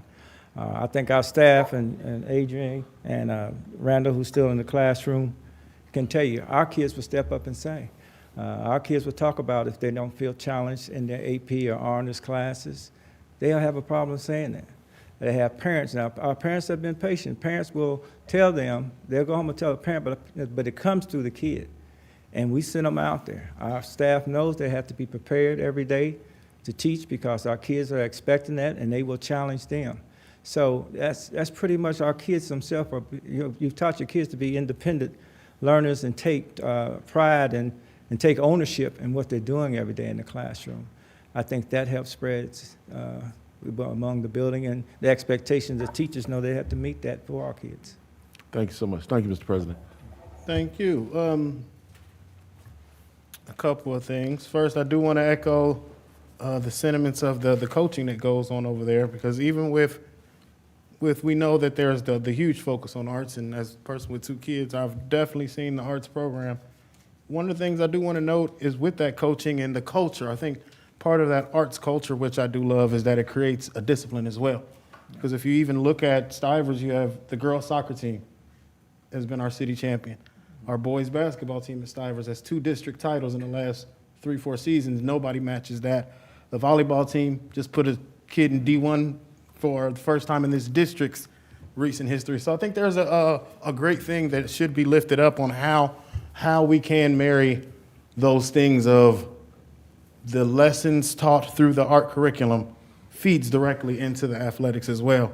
Because those kids over there, even if they have a small team, it's not easy to go get a win over there in those sports. So I really appreciate that. The other thing I do want to lift up is one of the things I heard, and I want to correct us here. So the high schoolers are able to stay until the end of the middle school's study tables, right? Yes. Okay. And so another thing, are there any, and I asked you before, are there any of your teams from the fall or the winter that have their whole team going or want more than just those mandatory kids going, and how's that worked? At this time, no. There's no team that requires that. A lot of that is because of with the practice schedule as well. I will say, like with the middle school boys, because of juggling the 2 gyms, the middle school boys, as you know, practice a little bit later. So after study table, what they do is they go to Mr. Vokey's and Mr. Richards' room, and in some cases, they continue to do study table things up there. Okay. Mr. Richards and Mr. Vokey are both 7th grade teachers in the building, so they're able, because they work so closely with the middle school, and they know each and every one of those kids, they're able to actually know some assignments that, like they may go to Ms. Daniels, and as 7th graders would do, I don't have any work to do. And then when Mr. Vokey gets them at 5 o'clock, it's like, well, wait a minute, you owe me something in my class, so get over here and get that done before we go down to practice. So we have some teams that, like the middle school teams, are able to do things like that, but as of right now, we don't have any teams that it's a mandatory requirement, because quite honestly, in some cases, some of the kids go home right after school, the ones that don't have to go to study table, and then they come back at time for practice. And that'll allow them to get some food, things like that before practice begins. And then a follow-up with that then, in understanding that it's a different situation there because you have the middle school sports and the high school sports, and then you're coming then into that weird balance when baseball and track is starting to get ready. Have there been conversations on if there's capacity, if there will be kind of overlap with study tables, and how that'll work with that number of kids coming in once we get to that end of winter, beginning of spring? Where we conduct our study table, we do it in the media center. Okay. So space is not an issue, to be perfectly honest with you. And especially now that they broke it down where you have the mandatory kids going across the hallway where they have access to computers and things like that. It's not so much a separation as to separate them to keep them away from the other kids. It's more of where you can get more individual instruction, and you can have some things that are geared specifically to you. I think when she was showing, when we were going over the material today, one of the things they do in the mandatory study table is they'll write down what they're doing. And there were a couple of the kids that had some assignments they were working on. And so you can even see what the kids are working on during that time period. And that's something that we're just starting to utilize. And so I'm looking forward to seeing where that develops over time. Appreciate it. Any other questions? Dr. Goodwin? Yes. I had a couple, actually. My first one, I do recall at I don't know what's called, the athletic meeting thing that you guys used to have an AM session. Did you do away with that? I didn't see it. I only saw PM on here, so. Unfortunately, we've never had an AM session because of the, honestly, just logistics and the fact that we couldn't get a teacher that was able to do that as well. Okay, that's fine. So I did see that you guys actually came in with a good, strong amount of individuals who had decent GPAs, like over a 2.0. I do see that some dropped as well. What's your plan for those students? Well, because I know you talked about at the beginning how you guys focus on the whole child, and I see in various sports there's about 1 or 2 kid on each team that may have dropped below a 2.0. So yeah, just interested on how you're going to adjust to that. Well, when students drop also, we have at the end of the quarter, we have parent conferences, and also we, as administrator and counselor and teachers, talk to them and see why did they drop. whether it's by 1 percentage point to 0.2 of a point or grade level. And it's various reasons, because our students take on a big load, and I'm saying that, have an opportunity to work in other schools besides Stivers, that the workload, the expectations for their program and their magnets. Now, if you look at their grades, you'll see their grades and their magnets, when you look at them, are still up around that A, B area, and they stay up there because that is their main focus. What helps us in the other classroom, that focus carries over. And if it comes a time of putting more time in one direction, and unfortunately, a lot of our kids will do that in that magnet program, especially if that's moving them toward graduation. Now, those ones that are around 2.3, you know, those are things that kids got to take ownership, and we take ownership with them, that they haven't worked as hard, you know, what they were studying in that class that quarter, how it was graded. Was it a project time, or was it something that the assessments were a little stronger, our Ed Insights, whether they were covering that time? So we look at all those things, because when you look at the honors class and they're taking Ed Insights, they're not studying for that. That's not the same curriculum. So that can bring down the grade sometime too.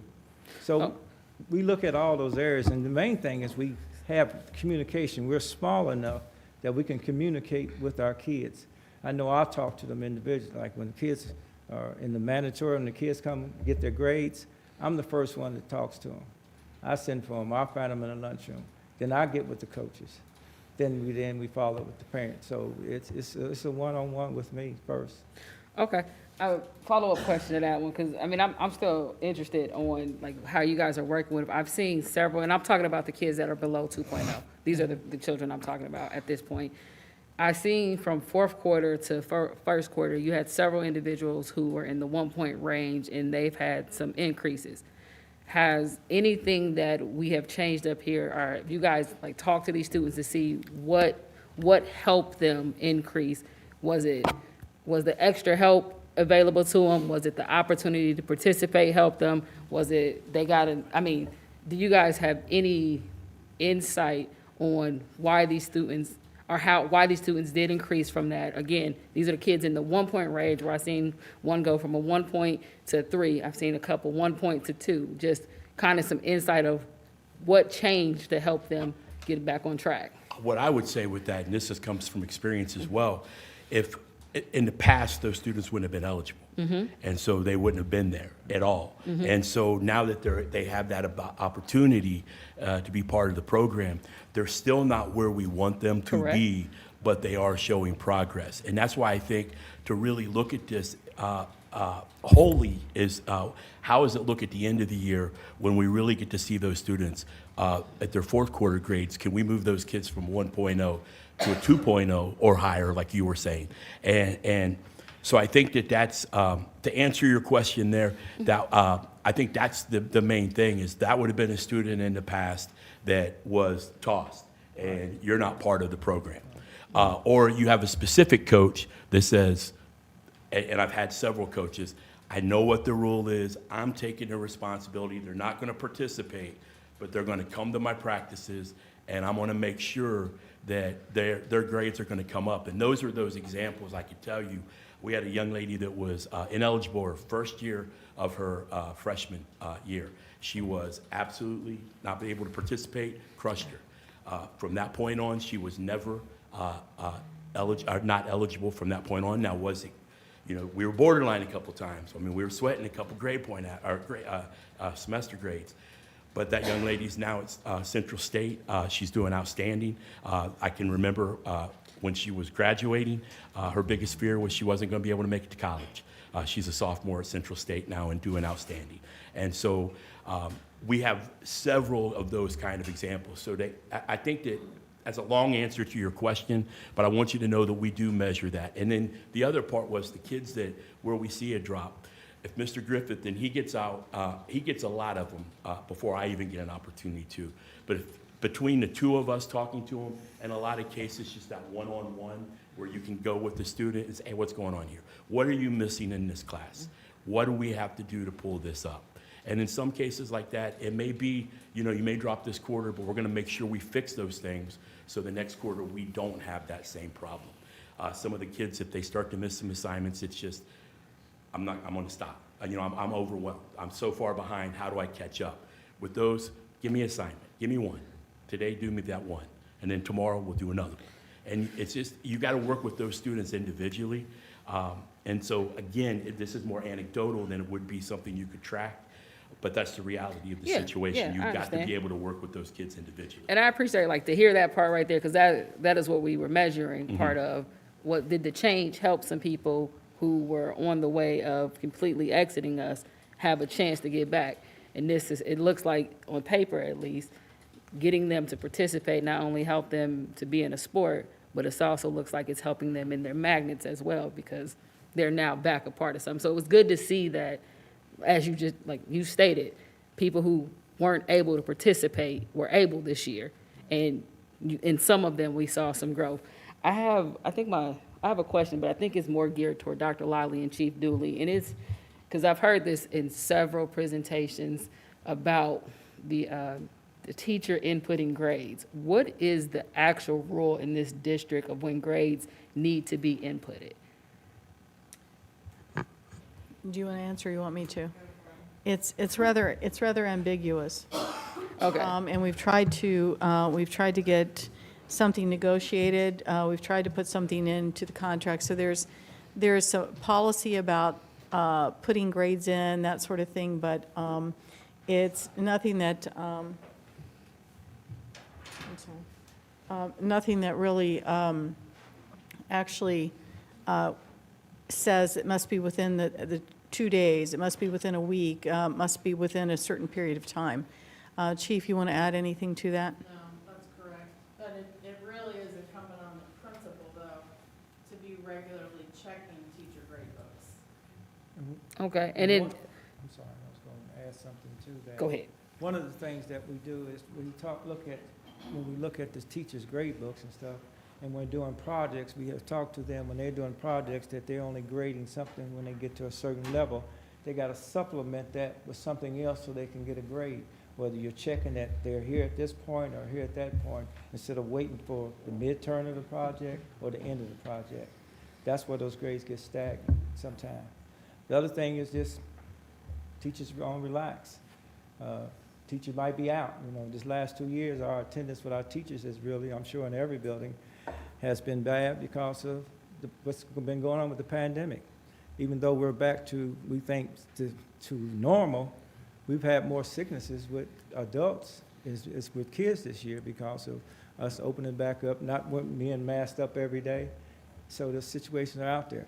A lot of situations are when staff is not there and work's not being done, when that reserve teacher's in there and followed up when they do get back. But getting teachers to do it, you talk to them, you almost know who you have to talk to about reminding them that they need to get those grades. And the kids will tell them, and then they'll come tell us, then we'll have that meeting with them, like, where is it at? Then they'll give them what they need to do. I'll say with that one, I think one of the things that we're going to really lean on you guys heavily as we get to this end report of things is finding an equitable way, because I don't think it should be the burden should be on the child to get a teacher to put a grade in. But I also don't think a child should be held accountable because the teacher does have that flexibility. So figuring out that sweet point in the middle of that is really a recommendation that we're going to look to you all to give back to us as we fine tune this program moving forward. And then my last statement for you guys, not a question, but a statement is, it sounds like you guys got some good things going on here and you are tailoring this program to meet already a robust program that you already have here. And that's great because that's what's supposed to happen. It's not supposed to be a one-size-fits-all. You all at schools, you have different programs, you have different competing needs. Our goal is to support you all in that effort, which I'm hopeful that the additional funding put into study tables is something that is useful to you, because if it's not, tell us and we'll give it to somebody else. I mean, I think other schools would gladly take that, but again, how you need it to look for it to work for your institution, we are heavily leaning on you guys to give us that information back. And even the pain points or where it can be better and how, when we get to that end, because I know you're going to probably pivot again as you get into the spring of what works for your school. So I am hopeful that the next time you come up here and present to us, you are able to tell us things that were sort of kind of working, where you made the pivot, and some things that you did as a team collectively. And I know the policy as written does give you a lot of space, and it's intentional that it gives you space to go a little bit farther and figure those type of things out, because we need you guys as the individuals who are on the front line in the game right now to tell us what is working, what's better, and how we move forward with it. So I thank you for your presentation. I thank you for the information, and I'm excited. I look forward to when you come back, that you not only come back with a report, but you give us more recommendations of how we can, go ahead, come on. So I think we're having a hard time getting a science teacher at our building because it's a commitment of 4 days a week. So if we could have like a part-time science position or another additional study table position for like 2 days a week for the Okay. year, then Are I all might be three able to. years- Are all 3 years filled right now, or you just? We only have 2, and Okay. we do 4 days a week, the two Okay. of us each. But I think I could get a science teacher on board to do 2 days a week. Every school was allotted 3. Right, we haven't had anyone interested in the third Oh, position. okay, so it's not a matter that you don't have the funding, or that you don't know that you have a third position, you just can't find somebody. You just Right. need a reduced But I think I schedule. could get someone if I could have a third position of, I don't think I have 2 people right now, but I'd try. I would go for the 2 and do what you can with the science. Great. Yes. I think another recommendation for allowing, because several of our teachers do a weekly study table for themselves or a tutoring session after school, where a student, as long as it's signed off by that teacher, could go and if they're for their mandatory day, go spend Yeah. it with the teacher where they're having trouble with that class, and then be able to count that towards their class. We do that. We do that. Never mind. Sounds like you already That's a do good it. I'm gonna say, it sounds good. I will say though, President Smith, before my parents and my coaches call me and kill me, our sports are very successful at Stivers. Volleyball, high school and middle school. In the fall, cross country, we've had multiple championships. Girls soccer, wrestling champions from last year. In softball, decades of championships. So girls and middle school track and girls track in high school. So before my coaches kill me, we're very successful. It may not be the sports that a lot of people care about and look at. I like to call them the lifetime sports. Those are the ones we're really successful at. Yeah, I think Dr. Goodwin had an experience with that softball team. Hey, they beat us 77-2. That coach was no longer with us. Hey. That'll never happen again. That's why I'm a lawyer now, you know, in equity. Well, I appreciate y'all. Do we have any final questions for Stivers? If I may. Yes, ma'am. Thank you. I would just like to echo that, Mr. Reisner, as a parent of a child who is in a team that does not often win, there are so many more metrics for success than the points won in a game, and I'm so grateful to see what that has done for my child and for the other kids on that team. And I'm pleased as punch that my kid is on a team and that they put their whole heart and soul in it, and they play fantastically, and it doesn't matter what the final score is. Got a letter to share with you from their section. Thank you. I look forward to seeing it. Thank you. Anyone else? Thank you. Appreciate it. Thank you all. And our last presentation, Dr. Lally? Our last presentation is Thurgood Marshall STEM High School, and I'll ask Dr. Jones to come up and introduce his team.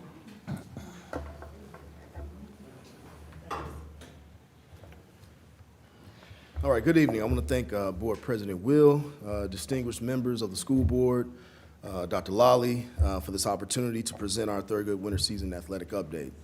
I have 3 individuals with me tonight. First and foremost, I want to thank you guys for your dedication and your efforts. It does not go unnoticed. I appreciate your candor most of all. Yeah, Ms. Campbell's laughing.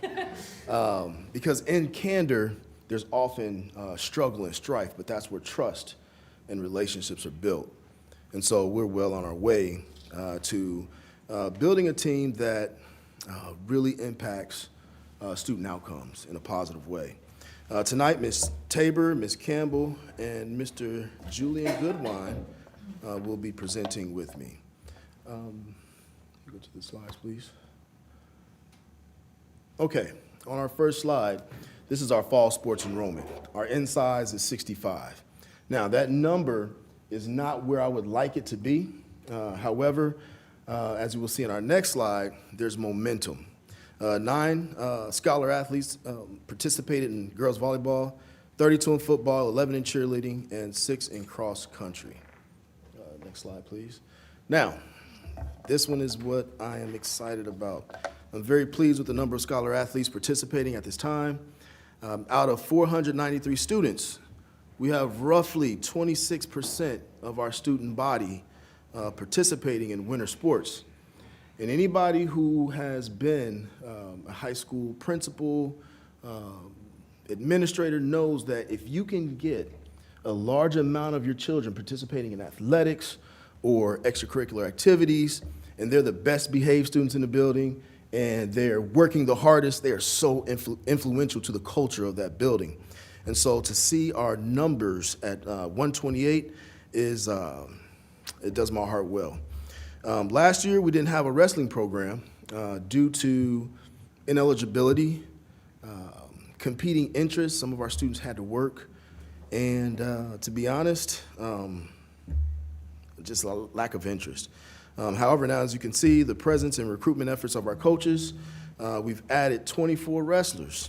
We also have 1 swimmer, which we did not have last year either.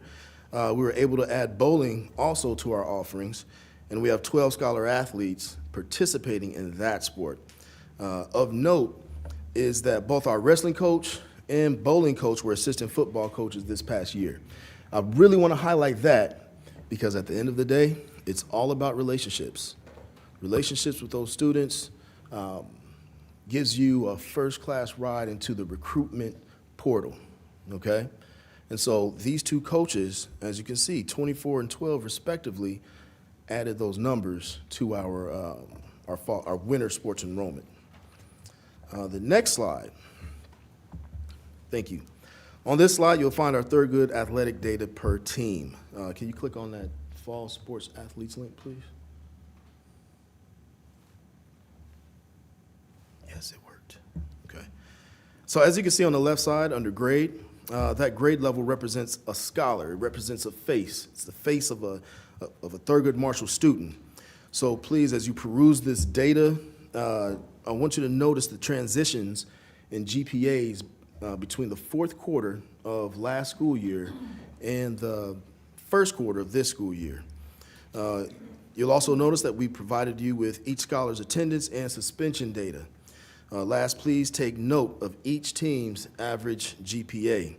I have to say that I am quite proud of our scholars and their efforts thus far, and I guarantee you will continue to make strides as the adults in the room continue to collaborate and strive to do what's best for students.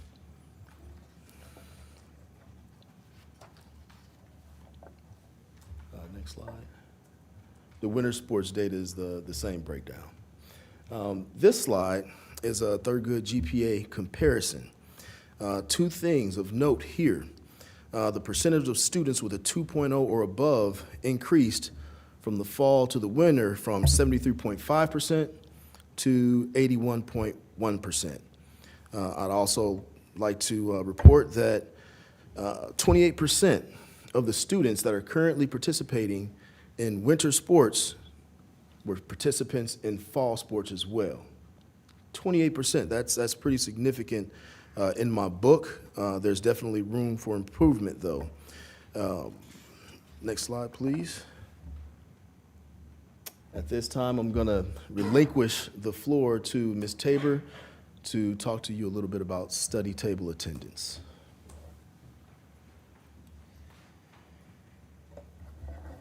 On this slide is our study table attendance. We started off September, the Tuesday after Labor Day, we started with our study table attendance, with our study tables. As a site coordinator, I met with the fall coaches, sat down with them and explained the study table expectations. who was mandated to go, and of course, we opened it up to any athlete, but I did identify the ones based on their first quarter, based off their fourth quarter and their progress monitoring, who was mandated to go to study table. So we started it September 7th, and we kind of didn't have big numbers because we were basically only requiring the ones that were mandated to go. So if you look at the numbers from October 24th, each week, 31st, November 7th. Starting on November 14th, Dr. Jones sat down with our winter coaches and required that all athletes attend study table. It was mandated. So that's why the numbers jumped starting on November 4th, the week of November 14th. Next slide. And you can go, and then November 28th, December 5th, 12th, and 19th. The numbers are, have gradually increased because he's now requiring that he's mandating that all athletes attend study tables every day, Monday through Thursday. Next slide. This chart is just a total of the numbers from the study table attendance. It basically showing girls basketball, boys basketball, wrestling, bowling, indoor track, and cheerleading. It just totals the numbers up from the study table attendance on the two previous slides. It just gives you like a total number of how many athletes have attended study tables from October 24th through last week, December 12th, the week of December 12th. Okay, this next slide is all about efforts to recruit students to attend study tables. Ms. Tabor just shared with you that study tables are mandatory. And so in a preventive effort and to increase the likelihood that scholar athletes don't fall behind academically, I don't want to leave it up to chance, okay? So all are required to attend study tables. Additionally, coaches to ensure that their athletes in fact attend study tables. Our coaches corral their players, their scholar athletes together at the end of the day and escort them to the study hall, study tables area. We have 2 rooms dedicated in the afternoon, 1 room dedicated in the morning, AM session.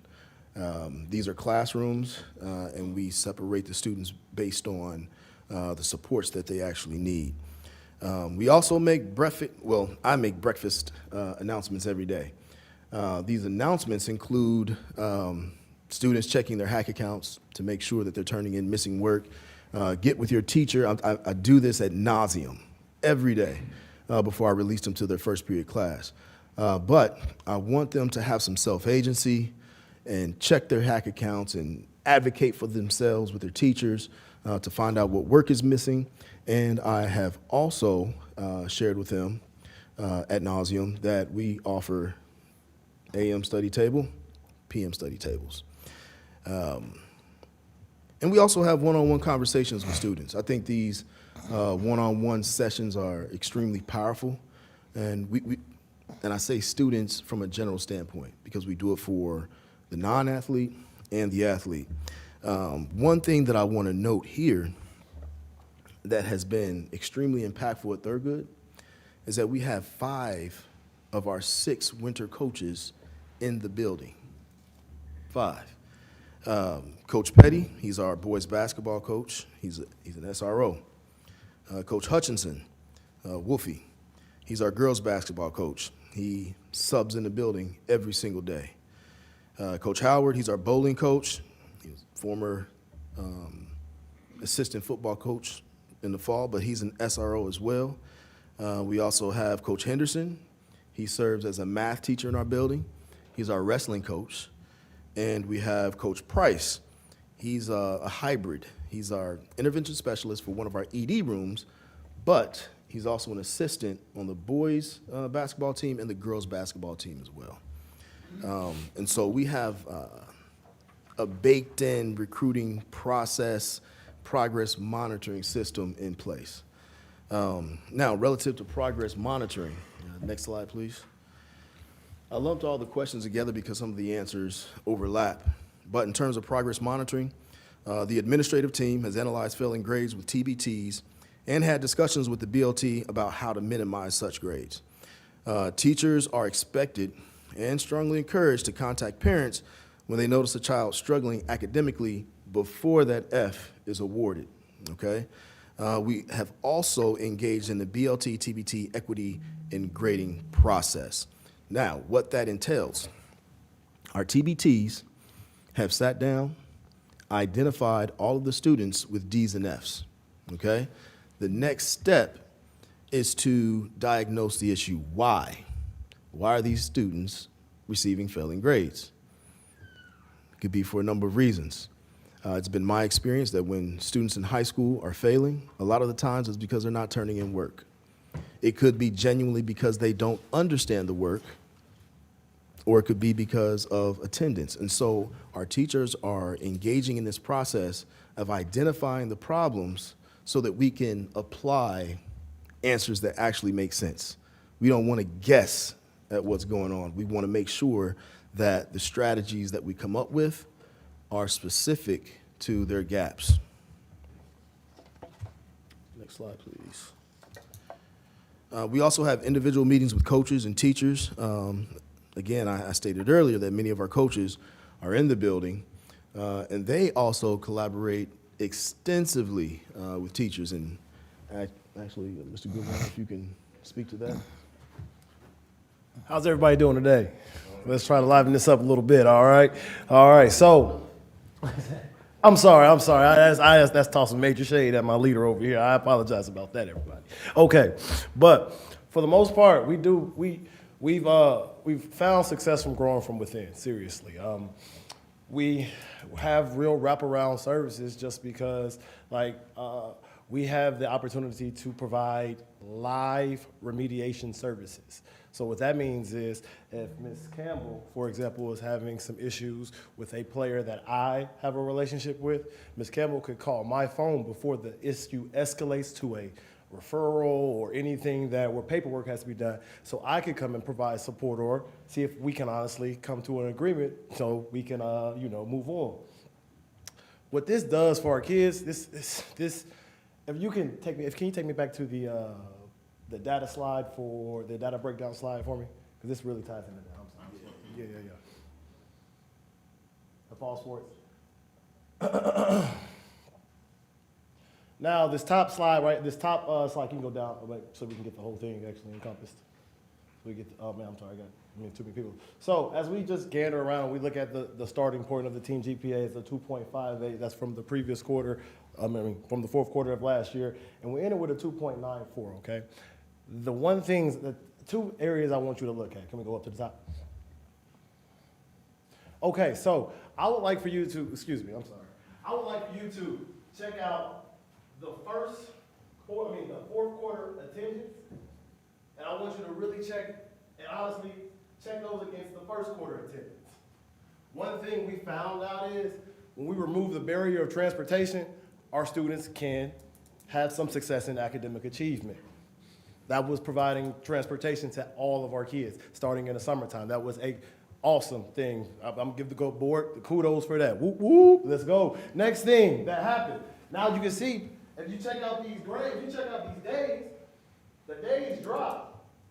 And the GPAs, they increased.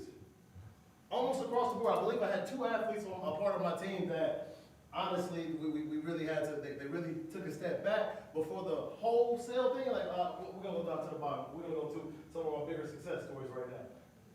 Go Ryan, stop right there. I have a kid that missed 23 days in the fourth quarter. 23 days. Let's say in the fourth quarter. This kid wasn't able to compete in athletics this year, but he decided to stick it through and practice with us because you guys allowed the kids the opportunity to be a part of us as long as they're a part of study tables. Now, I want you to check his GPA growth, okay? His GPA went from a 0.93 to a 3.33. That's just from having access to being at school. Having the opportunity to be involved in this every day. Removing just the simple barrier of saying, how am I going to get there? I'm gonna let you go through that on your own. Next thing I want you to look at this category all the way to the right, okay? So if you can go back up to the top. So this is one of the things that we're starting to work on at Thurgood Marshall. We're starting to work on our College Credit Plus, our And what I mean by work on it, we are learning that as long as these kids are showing up, as long as these kids are, you know, rising to your expectations, they smart as a whip. They're doing better. They're doing outstanding in college classes, and this is Thurgood Marshall STEM. This isn't the class. This isn't the school that you have to select or write or choose. This isn't that. These are everyday kids we are honestly selecting. Like, hey, you want to do this? Hey, you want to do this? Hey, you want to do this? You think you can? Let me show you. Let's put some growth mindset on you, okay? And let me stop right there before I go a little bit too far into the next part of this. I'm sorry. I'm getting riled up. All right, I'm going to back it up now.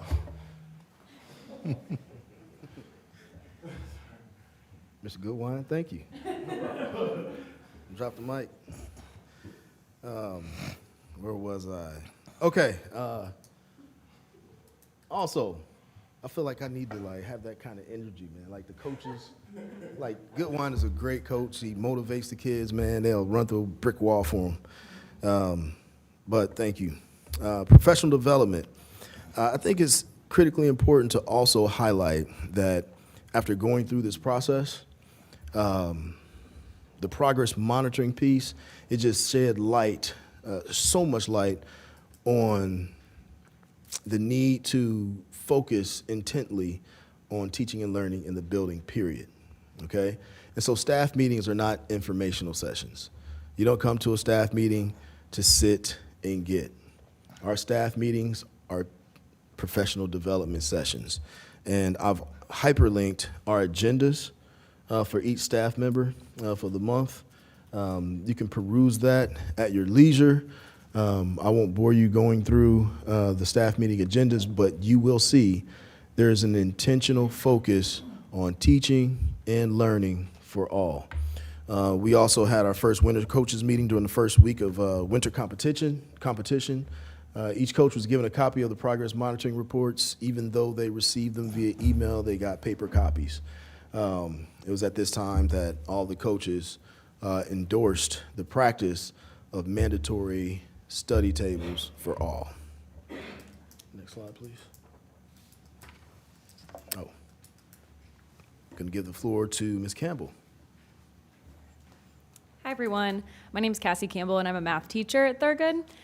So currently, I'm one of 3 tutors that serve as our our scholar athletes and our scholars. So we do have it open for both athletes and non-athletes. 2 of our tutors serve in the after-school position, and we have 1 serving during the morning sessions, and we rotate who is in the morning each week. So students are going to the tutor of the subject that they're struggling in. So if someone is struggling in math, they come to me. We have an English teacher and a science teacher as well. So we're pretty well diversified in that area. So like I said, we rotate between who covers which AM session Monday through Thursday. Some of the challenges that we've experienced as the tutors, we have very low student attendance in the morning sessions. And the volume of students during the afternoon sessions is only then relegated to 2 tutors. So, you know, if we have 57 kids showing up, then we have about 30 kids in each room, a little less than 30 kids in each room, which makes it difficult to properly address every student, get with everyone about the struggles that they're having. So we have a 2-part system basically within our rooms so that we can make sure we are reaching the students where they need us. So we have one group that needs more of that targeted assistance, whereas some of the other students, the larger group might be just doing like a normal study hall type of thing. So we'll, explain study skills, things like that, and be like, okay, this is your study time, your work time, versus these students who need our targeted intervention in order to move from unable to participate in sports to, being able to accomplish what they need to and improve their academics.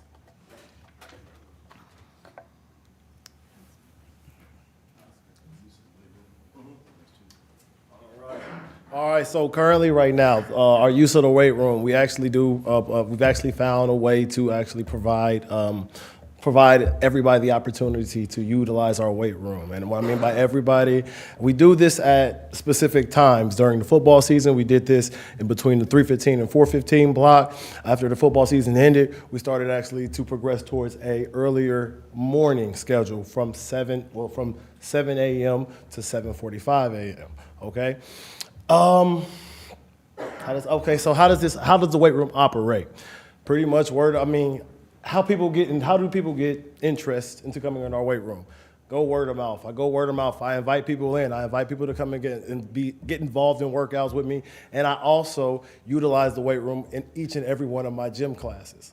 So each and every student that has PE at Thurgood Marshall has some exposure just because we work as general fitness principles within the weight room. I've kind of removed like just doing basic push-ups and sit-ups and stuff like that and incorporated fitness goals to fitness things like bench press, squats, understanding how to actually assess your own form. How do you honestly know which group of muscles you're working right now? Working on that mind-muscle connection and stuff like that.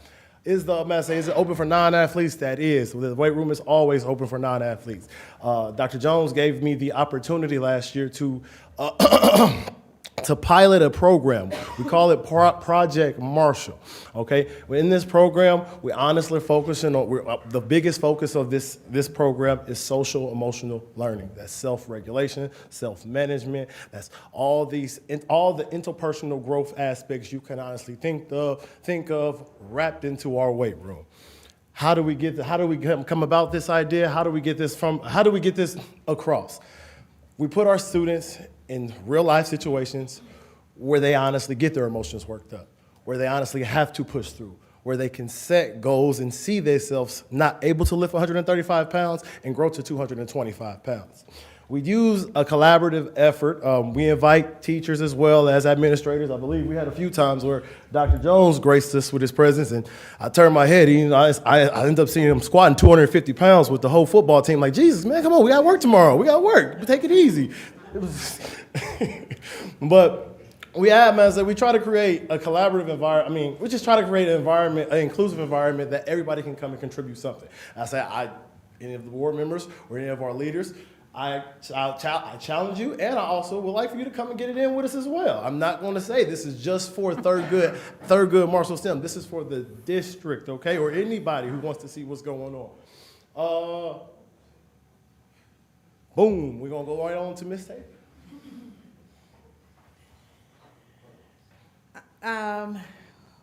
Which teams uses our weight room and how frequently and who supervises it? Each coach, with the exception of our cheer coach, has a weight room schedule. Additionally, each coach has defined it with me.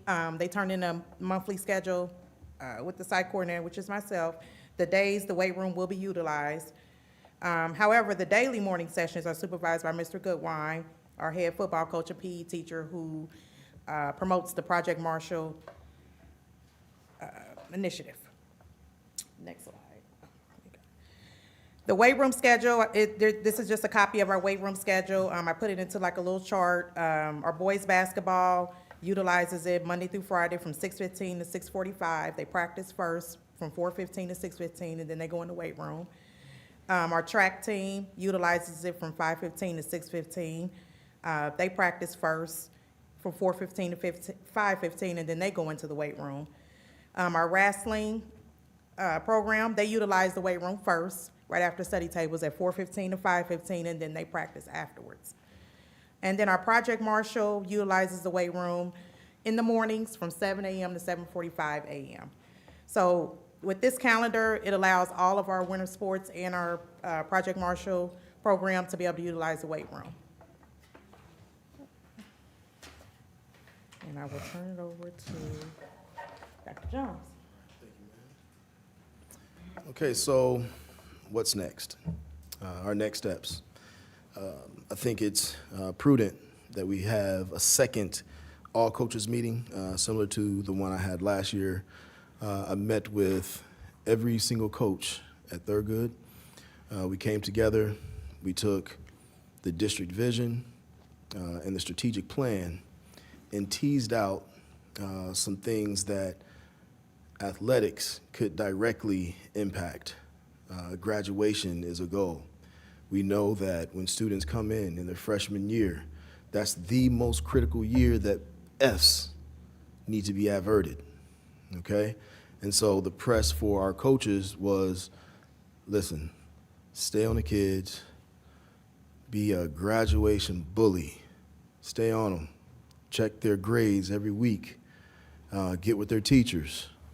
And by and large, a lot of our coaches, in fact, did just that. We're going to have a spring meeting similar to that where we'll better align not only the district vision and strategic plan, but with our 90-day Ed Insights plan. We work with a consultant, Ed Direction, and certainly there's some things that our athletic department can impact. We have not had that meeting this year. We kind of went through a transition with the new site coordinator, but it is time to do so. Also, I would like to determine a correlation, if any, between athletic academic supports on student growth via Ed Insights. As you know, Ed Insights is our internal short cycle assessment to determine whether or not students are learning the content. And at the end of the day, I have a proclivity towards making sure that students are learning the content, making sure that they're learning how to learn. And so I think that at the end of the day, if we can figure out if, for instance, student A who participates in athletics, if we can take his first short cycle in ELA, his pre-test and his post-test, determine the number of questions he got wrong versus the number of questions he got correct on the post-test, and then can correlate that to the rest of the field, or even do it with groups of students, I think we can get a little bit closer to determining whether or not the supports and interventions provided via athletics are working. Also, I'd like to seek out other resources to provide support to our students during study tables. I love the fact that we have 3 study table tutors. However, I heard Mr. Riz Miller and Chiquetti talk about the TRIO program, ETS. I think it's too late for Thurgood to be in that now, but as soon as that opportunity comes to fruition, we're diving in with both feet. To be able to have extra supports is phenomenal. And then I'm not giving the mic back to Coach Goodwine because he already talked about Project Marshall. Maybe 2 minutes? No, I do want to talk a little bit more about Project Marshall, but it is all about social emotional learning. He mentors students during that time, and physical fitness. We all know the science behind oxygenation of the brain and learning. I mean, you see a difference in students' behavior. One student comes to mind, and I won't bore you with the story, but really rough start to this school year. He's a football player. This is one of the kids that comes in the morning to lift weights. And during the day, cool, calm, and collected. And so the more students we can get involved, the better. So Mr. Goodwine, talk a little bit more, please. All right, so seriously though, we all understand, I'm gonna say if we don't understand, that's it just, information out there tells us healthy body, healthy mind. We perform better when our body performs. Let's say we can think better when our body's physically able to perform better. And I would like to, I'm putting out a pitch out there, all right? I'm putting out a pitch out there right now because I would like to actually expand Project Marshall. Now, Project Marshall is not something that we can only do at Thurgood Marshall. It's something that honestly can cross the district spectrum. And what I mean by that is I would like to open up Project Marshall as an intramural fitness activity. By intramural fitness activity, the focus will be powerlifting and Olympic lifting because those are weightlifting sports we can honestly provide opportunities for our student athletes to learn about. This can also address our athletic development issues that we're seeing issues with. And what I mean by athletic development, I've been a coach in this district for about 7 years, and about 7 years, the trend has honestly gotten true that a lot of our kids' first experience to organized sports is playing varsity. I mean,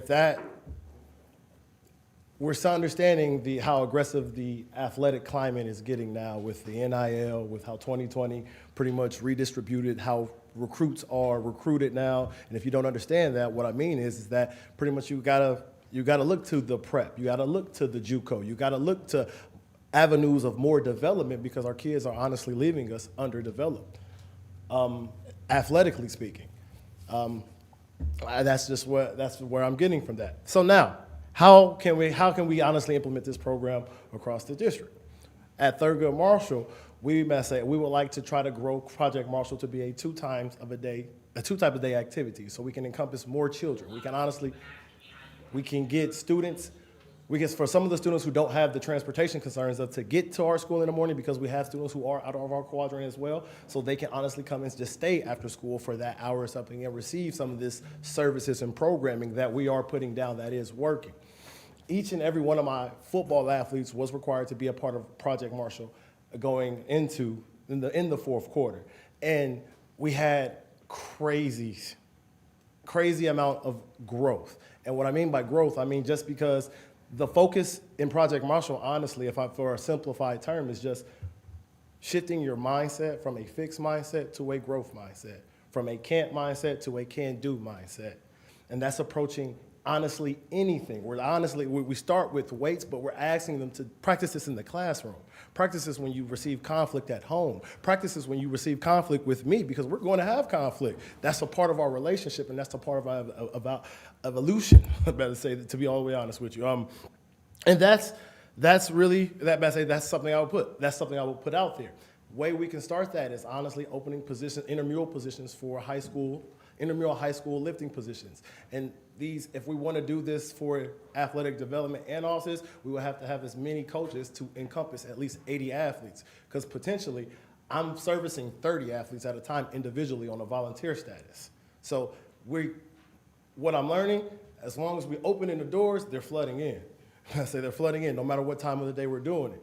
I will also say that's really it. I'm not even going to go further with that because I promised my leader only 2 minutes, and I'll talk you guys to death, and we've been here a long time, and I really respect the amount of stamina from coming to this meeting, because this is my first time coming to a meeting, and I really respect the amount of stamina you have to sit upright this whole time. Now, I really respect that. That's nothing to laugh about. I honestly. These chairs are really straight. Okay. I'm looking for a hamstring stretch real soon, but yeah, I'm going to leave the floor right now to our fearless leader right now.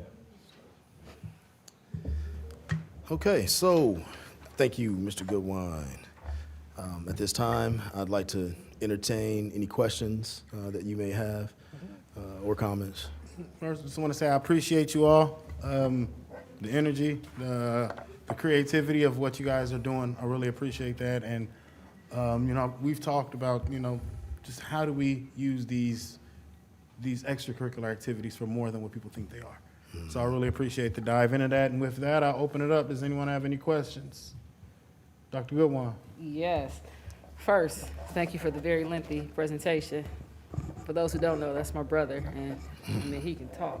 Whoa, he can talk. Did a good job, though. My first question for you is, I see coming into the first quarter, you have 3 athletes, or student scholar athletes, that are below the 2.0 GPA, which is impressive out of the amount that you actually have on there. What plans do you guys have for those, or do you have any specific plans for those 3 individuals who are between that 1.0 and 1.99 mark? So I don't know the specific students, but if they are still participating. Somebody's creeping on up. Yeah, so we check in daily with the kids that we see are struggling, and I will personally go into Hack and print out all of their assignments for all of their classes and be like, and highlight the grade and be like, this class, this grade, what's happening? And we'll go through together and highlight, like, you need to talk to your teacher about this, and this, because right now they're either missing or there's zeros. And sometimes, the kids will be like, well, I turned that in, my teacher just hasn't graded yet. And I'm like, okay, well then we are exercising patience right now because your teacher is a professional and they will get to it when they get to it. So And a lot of time it's like, oh, I just turned that in today, you know, so reminding them that teachers are people too, and that we also have lives outside of school, but if the teacher says they're gonna grade it, we're gonna get it done. So I make it like a personal mission every day that I'm at study tables to seek out those students and see how they are doing in each classes. I've also done school-wide emails and said, hey, you know, if you know a lot of kids are missing this assignment in your class, could you send that my way so that I can help the students work on it, or one of our other study tables tutors can help the students work on it. So we are very engaged on an individual level with our students, especially those that need the extra supports. Okay. And seeing how you guys have a good amount of children that are in the college credit programs, are you able to do that similar with those kids who are now taking college classes at the high school level to help at that level as well?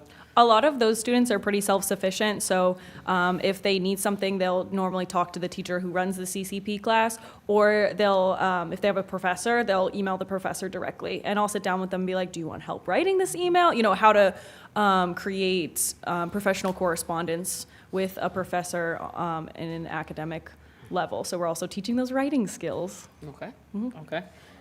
Also, a plan that we already have established in place is that we all have it's a collaborative effort. At every piece of Thurgood Marshall, there's some type of Thurgood Marshall athletics representation. And we do this honestly by sharing and honestly working the rapport system. Who has more rapport with the student? Who has a better understanding of this person? And this happens honestly in the office with Dr. Jones. It happens with the coaches as well. It happens, we do this as groups and sometimes individually. So it does happen for each and every student for those 3 students. One of the students came from mine, and I can tell you we actually started with a group meeting with me, myself, and his basketball coach. We also pulled Dr. Jones in, start figuring out we had some attendance issues. The attendance issues were something that we realized that we can remediate because if you need me, we can wake you up in the morning to get you to school on time, because we'll provide that extra effort for you to give you this opportunity, because all we're looking for is some type of growth. And the extra effort is just nothing but a nudge, because like I said, we're a community. We're all together. We all cross each other. Miss Campbell she represents Thurgood Marshall Athletics, even though she doesn't work Thurgood Marshall Athletics, because when we cross paths, hey, by the way, did you see this name, this name, this name, this name? You know what, Miss Campbell? I'm gonna go talk to him right now. I'm gonna get him right now. But that's really the working process that we have to honestly remediate those issues. We do well. Okay, my next question, regarding the morning study table, it looks like your trend is low. How long are you guys gonna stay with it to where you just either keep it as an option or move forward? And if you do eliminate it, have you identified space? As I heard that you have about 60 kids showing up in 2 rooms for 2 people. So that is a great question. It's been a question that I've toiled with. I've gone back and forth. I think the phrase comes to mind, if you build it, they will come. If you build it and provide supports to get there, they will come, right? Our students struggle, with transportation in the morning, but it's really hard for me to abandon it right now. I'd rather perhaps require maybe 15 to 20 minutes of targeted intervention, and then the students that come in to lift weights go to the weight room for the rest of the time. But I also need another person. I would like another person to handle PM study tables. So it's something that the team we'll put our heads together and really try to make the best decision for students. And we definitely want to be fiscally responsible as well. So we'll have an answer to that question soon. Okay. As far as the where do they go question, before we were doing AM study tables, we had 3 teachers. We were all just in the same pod after school, and that way, if the kid, which is like hallway, and if the kids needed like to pop between teachers for their resources, we allowed them to do that, because we could literally open the door and see them walk from my room to the one next to us. So we do have the space for it. It's not an issue of space. Okay. Yeah. and all three of our tutors are content area specialists, in case you didn't hear him say that. Yeah, okay, and you guys, I think you guys are the first people I heard Yeah, mention. we have science, math, and ELA. Okay, you're the first one I heard mention transportation. About, if you could just guess, what amount of kids are utilizing the bus, the RTA, to get to school? Is it a large amount? Is it a small amount? I wish I had the specific data for you, but anecdotally, I would say a sizable portion. And- Yeah, high number. And at that morning time, what is the time frame? I mean, like, you guys started at So 8? yeah, so they're standing outside. I get there 6:30 most days. I might see 2 or 3 students standing outside at around after Mr. Goodwine comes in to get his weightlifters. There may be 2 or 3 students standing. And that's at 6:30, you said? No. 6:30, there's no one. Okay. Yeah, there's no one. So the drop, that's the time I'm trying to understand, because you Right. start at 8. So what from- time does the bus drop off? Yeah, so for you? from 6:30 until around 7:05, 7:10, there's nobody. I think the students get there around 7:05, 7:10, at the latest 7:15 if the bus is running late. Okay, and what time does your morning studies table start? I guess that's what I'm trying to Morning study table starts at 6:45. understand. Okay. Yeah. So we give a little grace period between 6:45, 7:10, 7:15. And Mr. Goodwine is, he's now, coming to retrieve the students that lift weights. So I think we've pushed that time to what, 7:15, 7:20? Yeah. Okay. But they're not coming for AM study tables. They're coming for weightlifting. Okay, I have 2 more things for you. First, with the Project Marshall, are you guys able to work with our friends at Stivers? Because unfortunately, we didn't build them a weight room, but it seems like it's a good opportunity Oh, to listen. bring. And do you offer it on the weekends? Because all I saw was Monday through Friday. So hold on, we talked. Yeah, we actually talked about this, about opening up Project Marshall to the entire district. We would love to work with Stivers, and I don't think I'm making an assumption. Mr. Goodwine would love to get a hand on those athletes as well.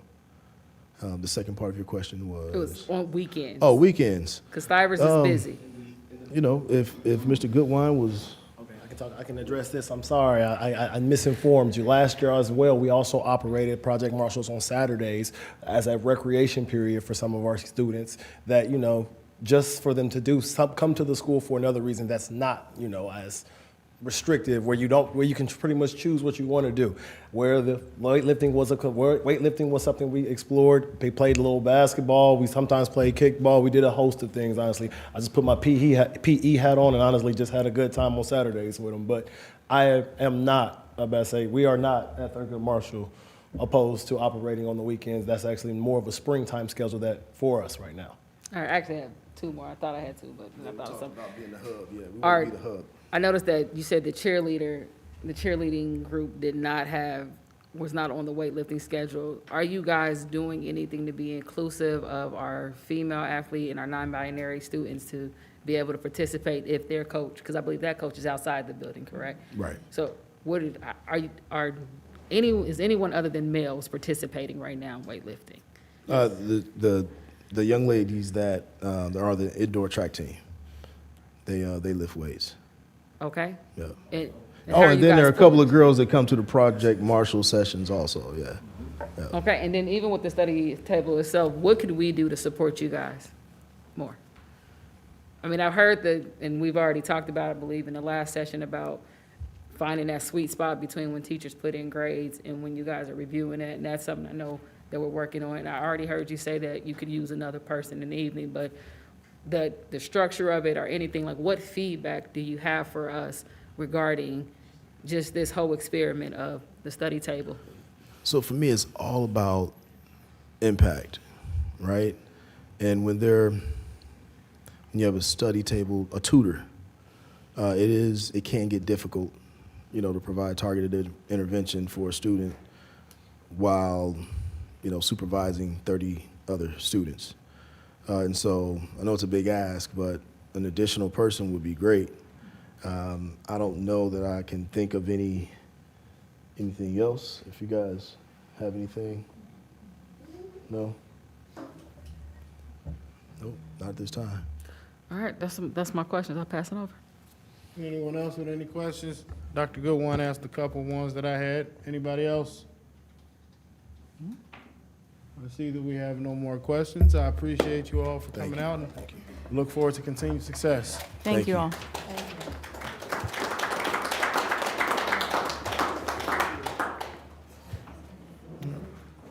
Madam Treasurer, do we have anyone here to speak from any bargaining units?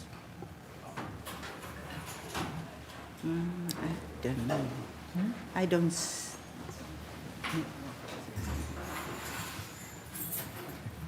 So I'll ask again, is there anyone to speak for any bargaining units this evening?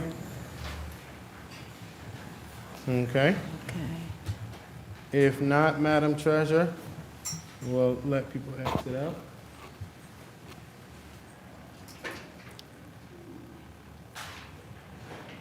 Do we have any members of the public registered to speak this evening? Yes. Okay, one moment then. Like always, want to remind you all that the public is invited to speak at our business meetings. Just complete a request form prior to the hearing of the public and submit it to the public information officer. Called upon, identify yourself, state your name and address, address the board as a whole through the president and not board members, and please try to limit your remarks to 3 minutes. And it is inappropriate to address any matter involving pending disputes, grievances under a labor agreement, disciplinary action involving an employee or student, ongoing labor negotiation, or concerns or matters that have already been settled, and or any matter which because of its nature is deemed appropriate to be discussed in executive session. And with that, Madam Treasurer, who do we have registered to speak today? Mark Montgomery. Mark Montgomery. Mike Montgomery? Mark. Mark? Yeah. I do not see them. No one is coming up. So who else do we have, Madam Treasurer? Regina Drake. It's Regina.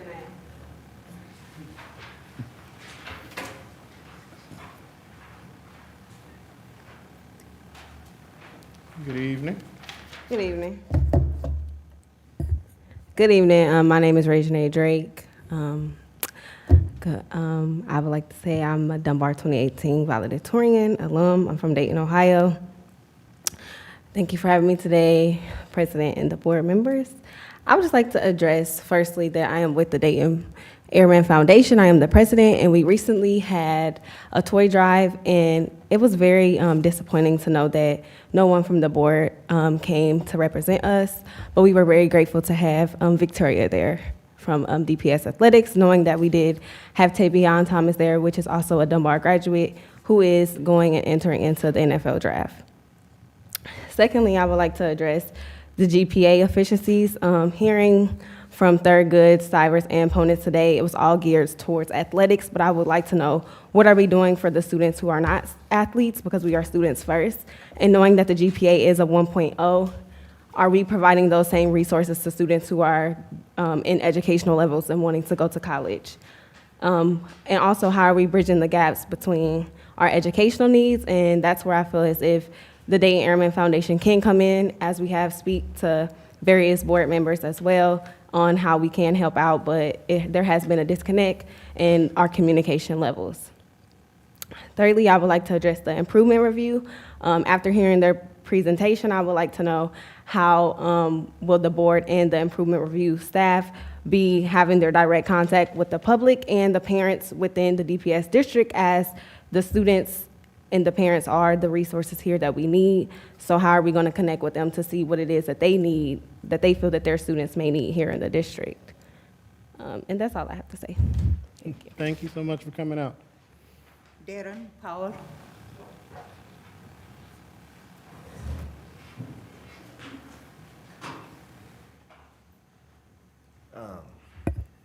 Good evening. My name is Darren Powell, board members, everybody present. A few things. I am a former employee of Dayton Public Schools. I am a former head coach at Dayton Dunbar High School. If you did not know, we had a big fiasco back in the day. I will not speak on it, but my name has been cleared, and my story has been the same the whole time. We had some things back in the day. I was called a cheater. My integrity was questioned. A lot of things that, got blamed on me that didn't happen, quite frankly. And I just want to let you guys know that I have been cleared. I am ready to give back to what I truly love to do. I had to sit down for 6 years and not say nothing. But now I'm free to talk. And I want to give back to my district. I'm a 2006 Dunbar grad, state champion. I have, 5 state championships as a coach. Put 26 kids in schools in 6 years, 5 of them D1. One would try to go to the league last year, did not make it, but unfortunately, he did graduate from Northwestern, which is a very high academic school. Like she just said, Tavion Thomas, as right now, is on his way to the league from Dunbar, and he was pretty upset that no one came to support him. And I share that same frustration. If we are really for these kids, what are we doing for these kids? How are we supporting these kids? You guys work for us, but we don't really see the work. That's all I got to say. Thank you for having my time. Thank you. Ashley Smith.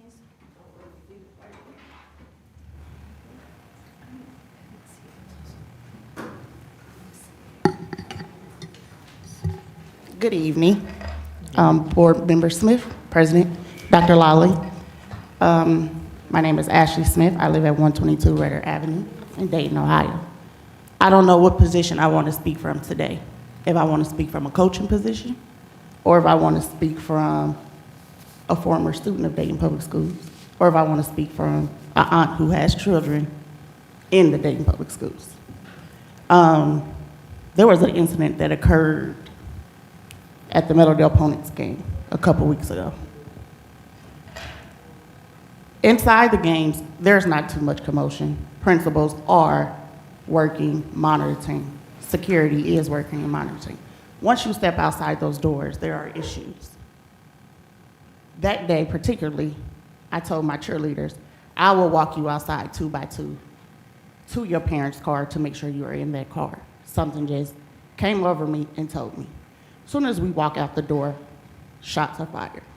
I immediately grab my students, take them back into the building. This is uncalled for. At this point, what are we, you guys, safety and security, doing to protect our students, our parents, and our coaches? This is ridiculous.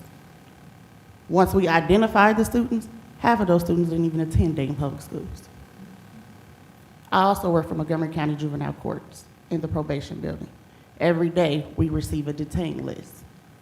Half of those students from the riots are being charged, to my understanding. There was incidents this past Friday at the Dunbar Opponents, Dunbar Thurgood game. Those students are being charged.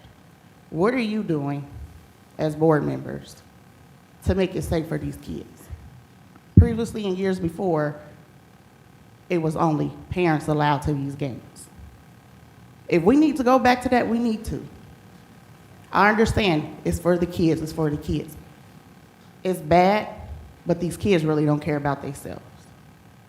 The ones that do are being punished, are scared to go to games because of things like this. Mom said I can't come because I don't know if it's going to be a shooting. I have a 5-year-old niece that attends River's Edge. I have now told her parents she is not allowed to come and watch the high school cheerleaders anymore because I'm afraid for my niece's life. I'm afraid for mine. I haven't slept in a couple weeks since this incident.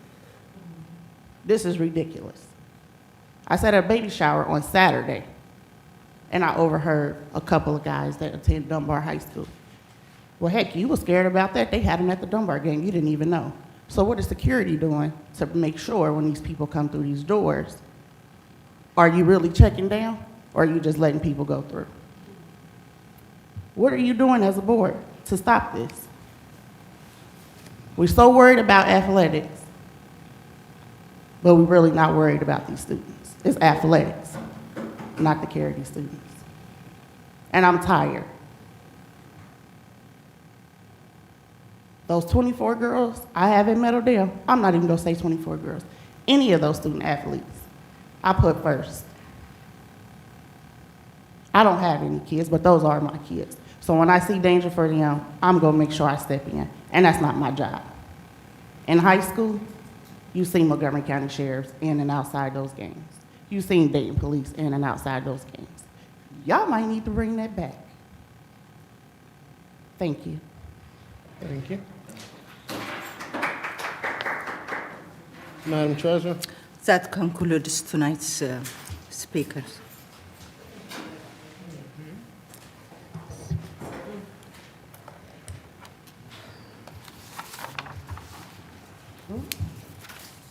Next, pursuant to Section 121.22G2 of the Ohio Revised Code, I move that this board go into executive session. This meeting is being held to consider the appointment, employment, dismissal of a public employee.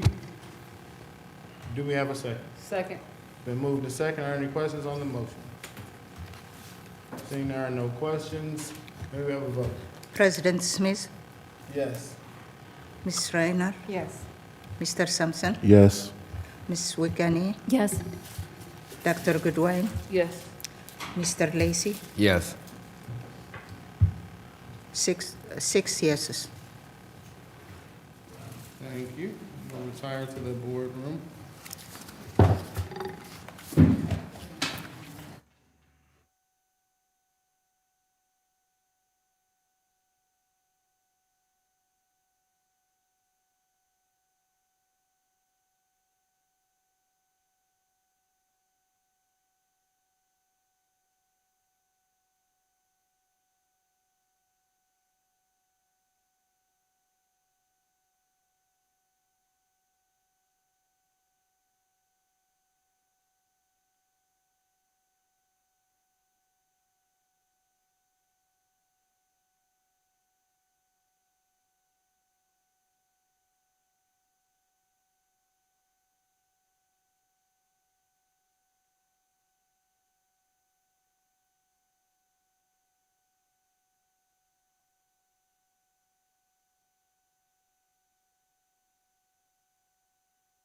The Board of Education of the Dayton City School District has just completed an executive session during which it considered the appointment, employment, dismissal, or dismissal of a public employee. I move to return to our business meeting. Do I have a second? Do we have any questions?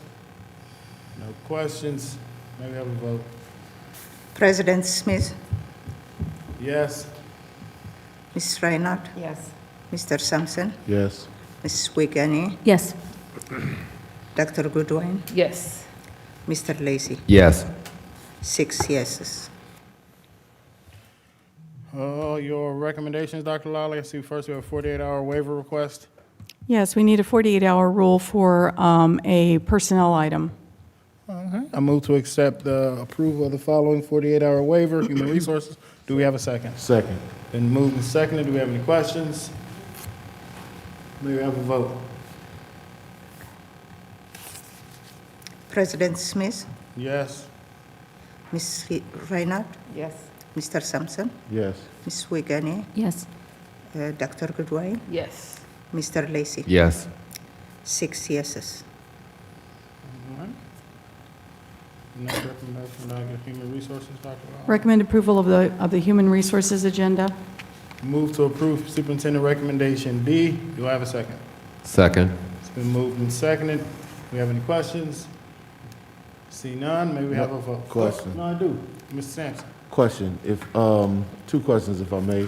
Number 15, under business managers appointments, explain to me a little bit about the business allowance for number 15. Robert Hunter had a business allowance before, and I talked to Treasury, and when he received his new contract, it stopped. So we're just picking it back up from before. Thank you so much. No problem. Number 5, can someone please tell me what a director of accountability is? Do we have an accountability department? Yes, Director of Accountability is the person who runs all of the testing for the district, all of the reports for that. It used to be Greg Taylor. Greg Taylor was an executive director who did both accountability and IT, and we couldn't find one person who could do both things, so we split the job. I think I put that in an update for the board a while ago. Thank you. Thank you, Mr. President. Thank you. Any other questions? I see no questions. May we have a vote?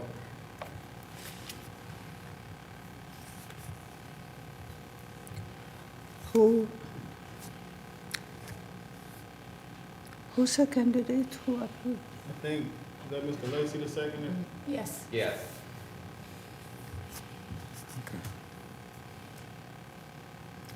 Okay. President Smith, Yes. Ms. Reinhardt, Yes. Mr. Sampson, Yes? Ms. Wiegany, Yes. Dr. Goodwin, Yes. Mr. Lacy. Yes. 6 yeses. Next recommendation? Recommend approval of the Human Resources DEA after July 10th. Move to accept recommendation C. Do I have a second? Second. It's been moved and second. Do we have any questions? See, there's none, but be sure there's room for many. May we have a vote? President Smith, No. Ms. Reinhardt, No. Mr. Sampson, No? Ms. Wiegany, No. Dr. Goodwin, No. Mr. Lacy. No. 6 no. Next, I see you have another 48-hour waiver request, Dr. Lally. Yes, I'd recommend approval of the 48-hour waiver request for contracts. I move to approve the following 48-hour waiver for a contract. Do I have a second?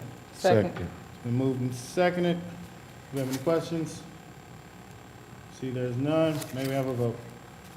President Smith, Yes. Ms. Reinhardt, Yes. Mr. Sampson, Yes? Ms. Wiegany, Yes. Dr. Goodwin, Yes. Mr. Lacy. Yes. 6 yeses. All right. Next recommendation, Dr. Lally, contracts. Recommend the approval of the contracts listed. I move to accept superintendent recommendation E. Do I have a second? Second? It's been moved and seconded. Do we have any questions? Was that E or D? E, contracts.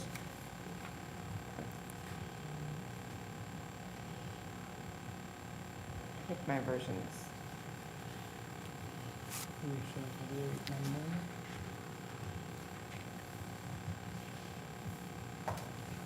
Okay.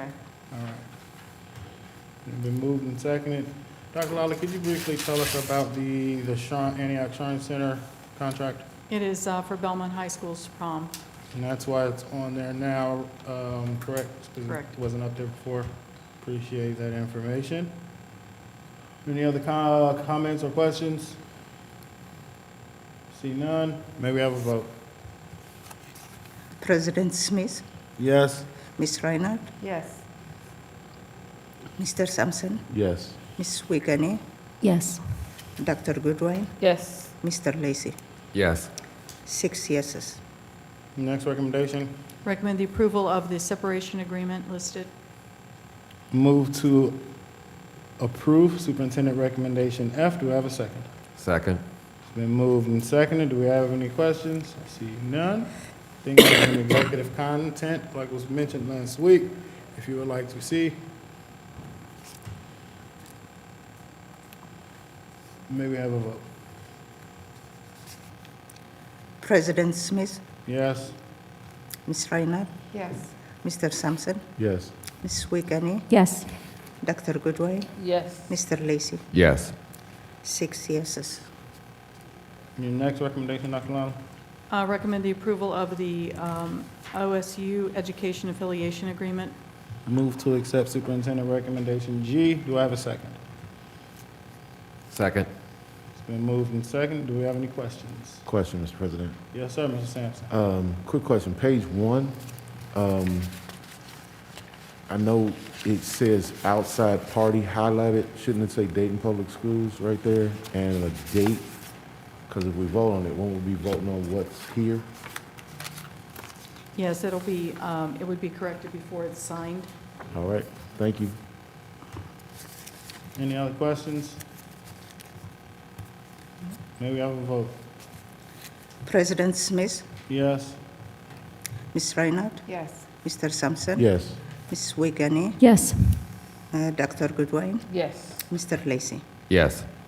6 yeses. Thank you. Does that conclude your recommendations, Dr. Lally? Yes, it does.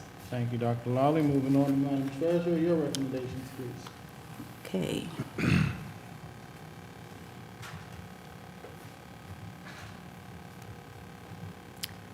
I have amended certificate of estimated resources update.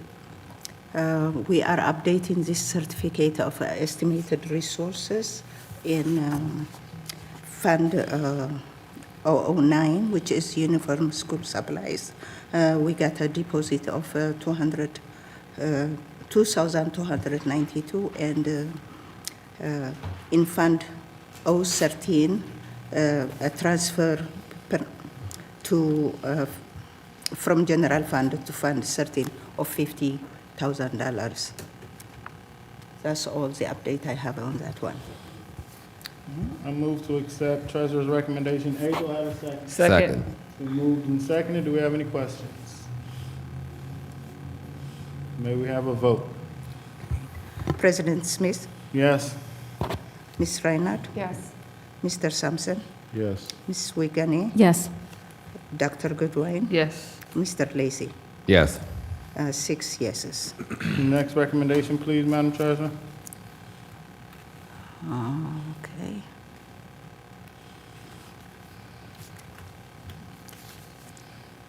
On this one, appropriation, we are amending it.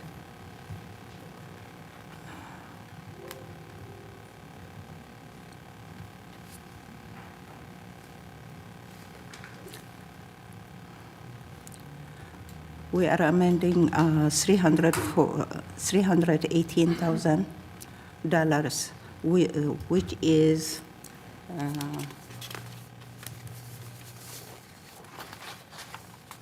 $68,000 from general fund for the hoodies. Mr. President? Yes, sir. May I, for the supplemental appropriation, there are several line items. Can I vote separately on the $68,000 for the superintendent's office? Yes, sir. So can I move, I'll just go ahead and move the $68,000 supplemental appropriation for the superintendent's office now. Okay, so move. Do you have a second? And then the rest can be. Okay. It's been moved. Does Mr. Lacy have a second? Second. It's been moved and second. Any questions?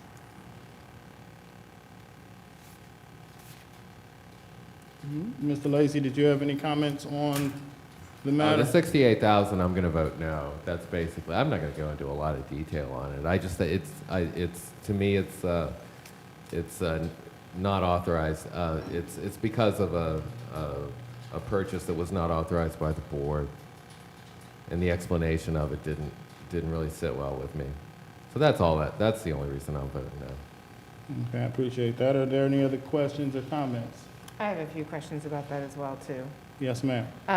I think I just wanted to ask some questions and get some clarification about where the request came from and how it happened. I think we could use this as a learning opportunity to make sure that we're all on board with the way that the board functions. So if somebody could give me some information about where it came from and how it proceeded to get to this point, that would be very helpful. I'm sure I'll have a lot of questions to follow up.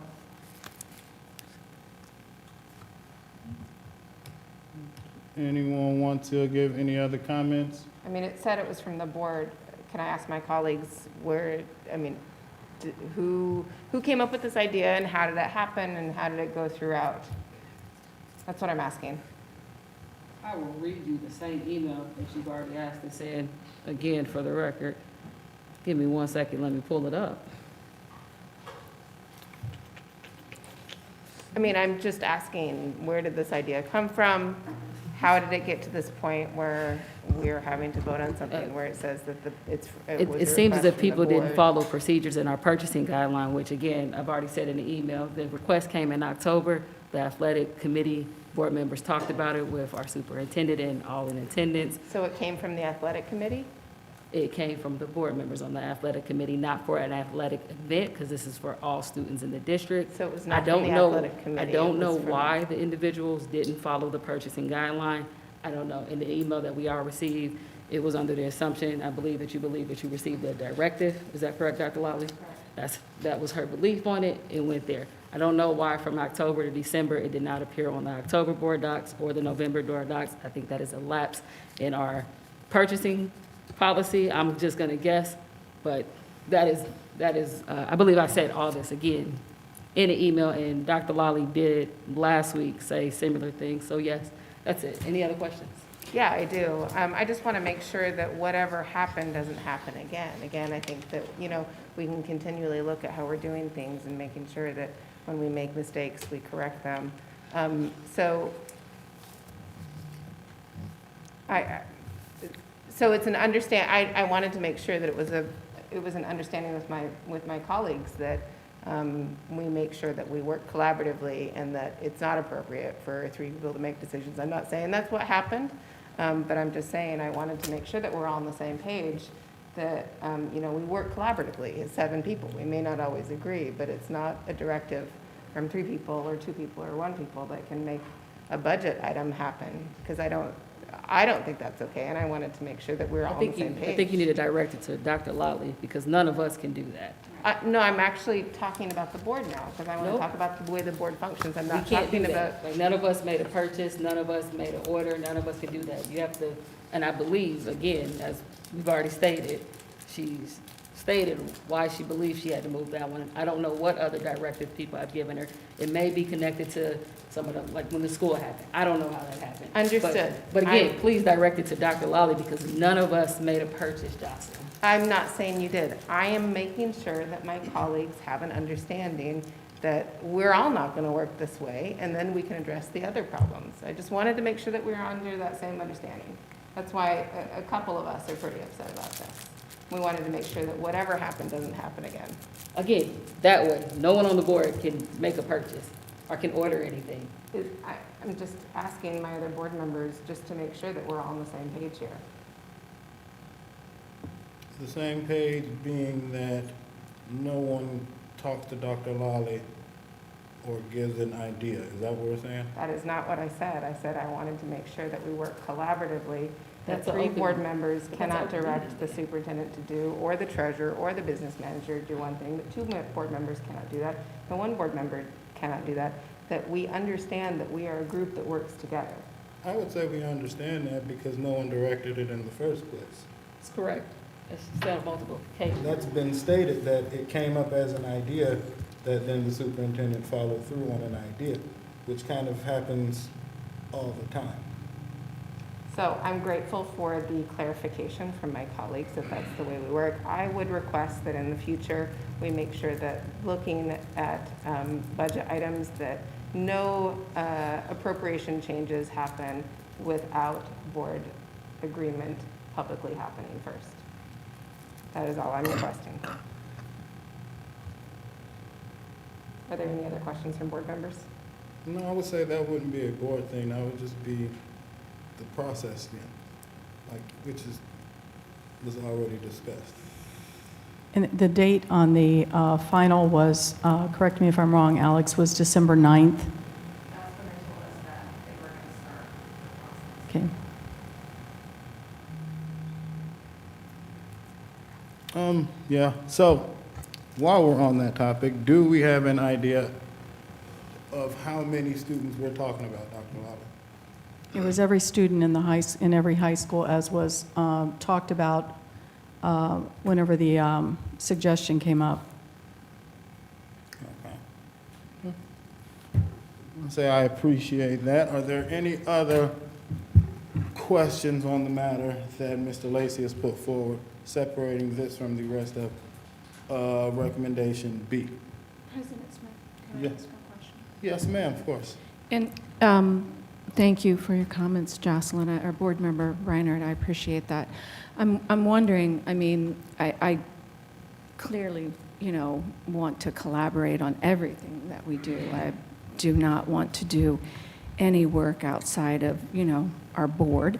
Though I think we're all individuals and we all have passions and things that we see in the community. So, want to feel free to have ideas and creative liberty to pitch to our leadership in a way that, hey, how about this? Which from where I was sitting was where the idea was pitched. How about this? How about this as an idea? So I would like to ask our leadership from where the idea was pitched to where it didn't become in front of the board, so there was discussion for approval rather than just to see a expense appear and then have our colleagues question, where did this come from? Where was the breakdown is what I'm asking, Superintendent. Where was the breakdown in communication or the breakdown in our efforts? There was a follow-up question from one of the board members that said, where are we in that process? And that's when we actually started the design process. The design process then was sent out to 3 board members that had been part of the conversation. And we started the process of trying to find where we could get the money from. And then at that point in time, we got back the designs, and the designs were changed. And then we sent it back out to the producers of those. But outside of how these things would normally occur, expenses and the things that the board are presented for approval, that our community and our colleagues are asking questions about, what happened in the breakdown of this particular situation that the board doesn't feel as though there was transparency. I believe that it happened in the fact that I followed what I thought was a directive and the speed of which I was requested to complete that directive. And I did not bring it to this board until this appropriation had to be changed over. And, Right. The treasurer put it on there for this board meeting. And is that, was it a directive, the international school at Residence Park, that was a directive from board members who had passion for a project and you had authority and autonomy to create this beautiful thing, but that was a directive, right? That was an initial directive from a board colleague who wanted to do something, a creative idea, No, right? no, actually, that was a planning session between Rachel Murdoch, Rachel Underwood, myself, and then we shared it with the ESL committee. Got it. Okay. I'm just trying to, the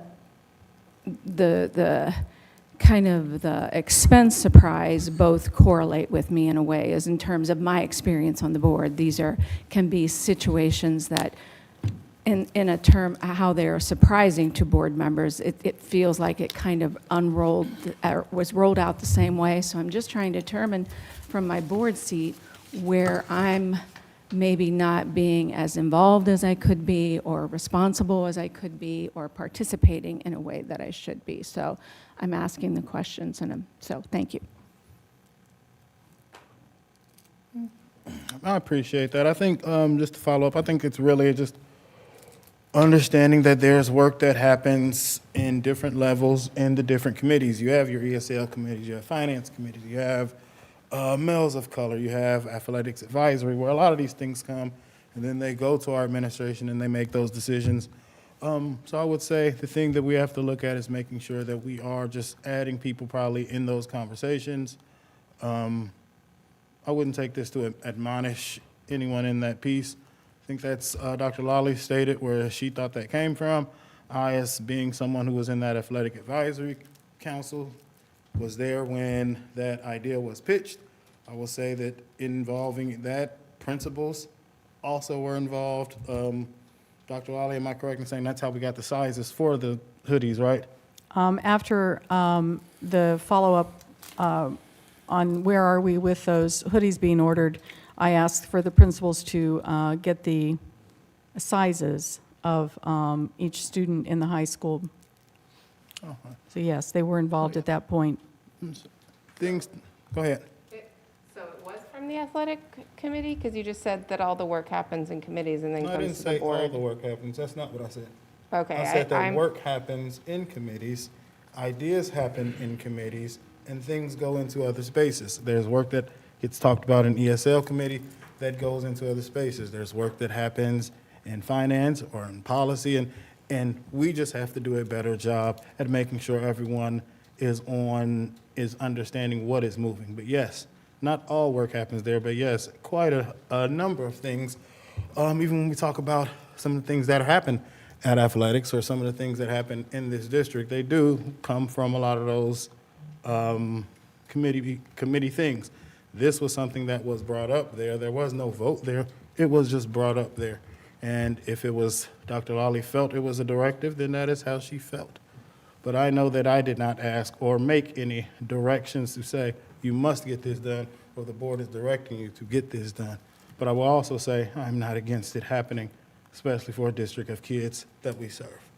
I believe I felt it was a directive because there was a follow-up. Where are we on ordering those shirts? That's why I believe that it was a directive. That is fine. Mr. President, if I may. Yes, sir. So I'm trying to wrap my mind around the process. Conversation started in October 2022. Idea was presented, what if? How about this? I am all for school spirit. I'm all for it. But what I hear is that it was presented, athletic advisory that consists of 3 board members.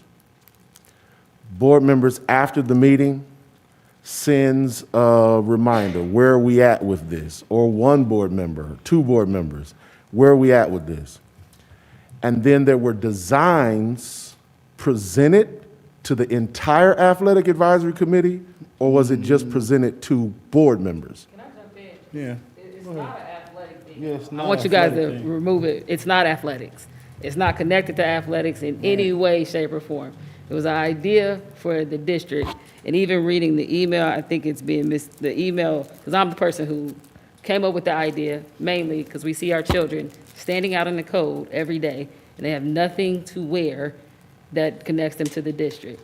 So the idea initially was to give all of our high school students a piece of clothing, a hoodie sweatshirt, because that's what the children wear, to have that from the district. Now, from that conversation in October, a follow-up came of, actually, I can read it to you because it's right here. It's, I believe it was asked, the principals are asking if sweatshirts can be crew necks instead of hoodies because of the daily struggle of the hoods being up and covering face.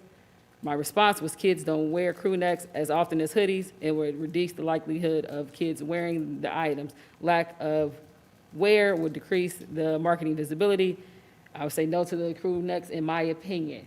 Nothing in that says to go forward of anything like that. What should have happened, because that was in November, which was before our board meeting.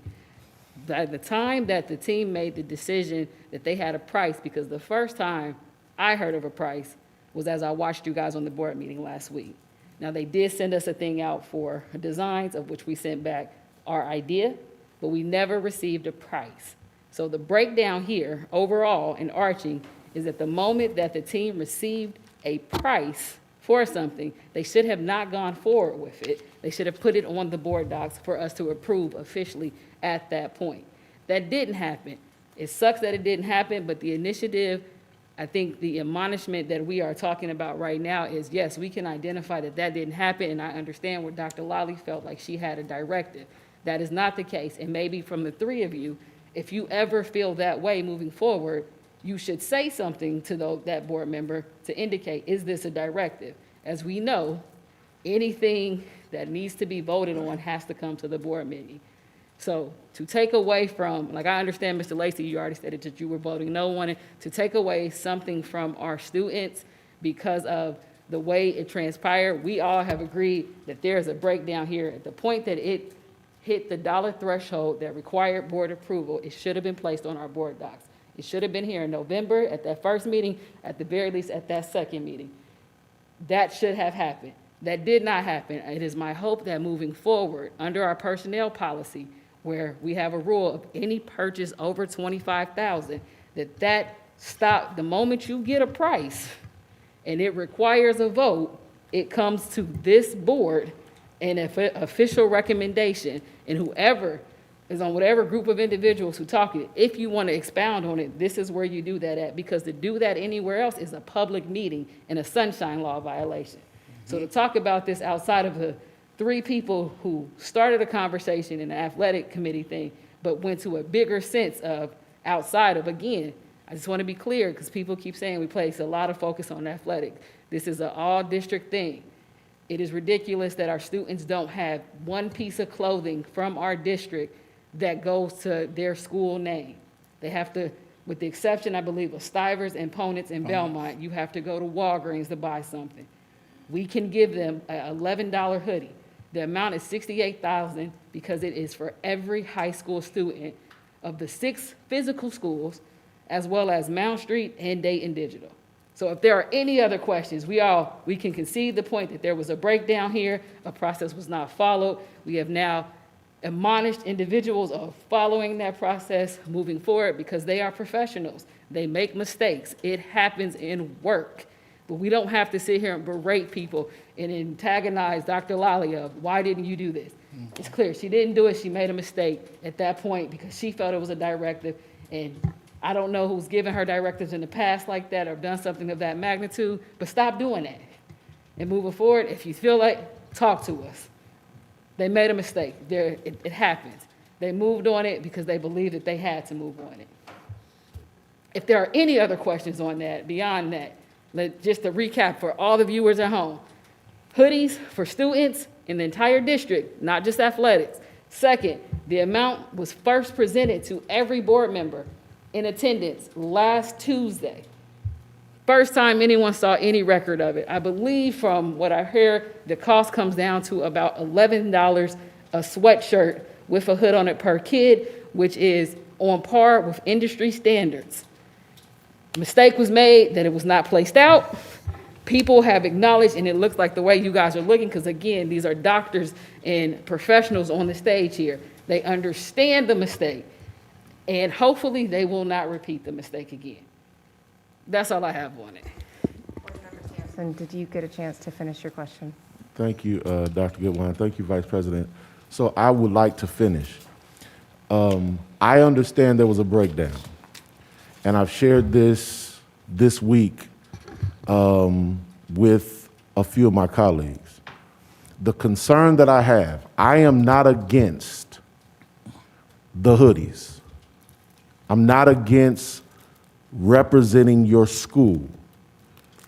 What I am concerned about is that when it was presented to whoever initiated it, we had a building administrator or building administrators who were against hoodies because our code of conduct, dress code policy, forbids our students to wear hoodies. So why would we not go back to the drawing board to figure out something else to promote school spirit versus doing what we thought was best? And the only reason that I'm going to vote yes to it is because they've been ordered already. It is an expense that we already have accrued. We cannot send back thousands of hoodies with specific school designs on them. And like Dr. Goodwine said, I hope we have learned from the process. I just have some concerns about how the process went. Thank you, Mr. President.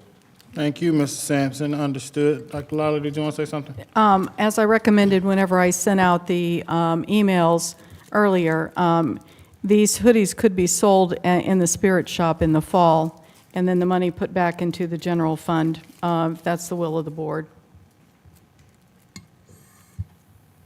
Understood as well. Are there any other questions, comments, concerns of the like? I would be in favor of putting them in the spirit shop. I know that not everybody wants hoodies either. I think it's, again, it's the idea I'm not opposed to. It's how the thing has transpired. And I think putting them in the spirit shop would be a great way to compromise and land on this in a good note. Any other comments? May I, President Smith? Yes, ma'am. Yeah, I hear everything everybody's saying. This makes me a little sad, but I do think that our kids need them. I think that, let's not forget that most of our kids, most of our families live in poverty. This new black hoodie sweatshirt may be one of the nicest gifts that some of these children received this year. It is a hoodie, it's winter, it's cold. So many of our kids in our community even find it difficult to get to a salon to get a haircut. So oftentimes I think hoodies are used as a remedy to hide from embarrassment that I might not have the resources or the funds or whatever I need to get my hair cut or done. And I think that we ought to broaden our lens a little bit with regard to how we're looking at, this gift to our students. Or that's my opinion. I'm going to approve it. Yes, sir, Mr. Sampson. My thought about the spirit shop, I would be totally against that idea. Reason being, I don't know what administrators, how they presented it, if they made it an exciting moment, and if we have got this excitement and we've got the individual sizes and administrators made this exciting, I would not want to be that individual that withheld something that these young people may be expecting.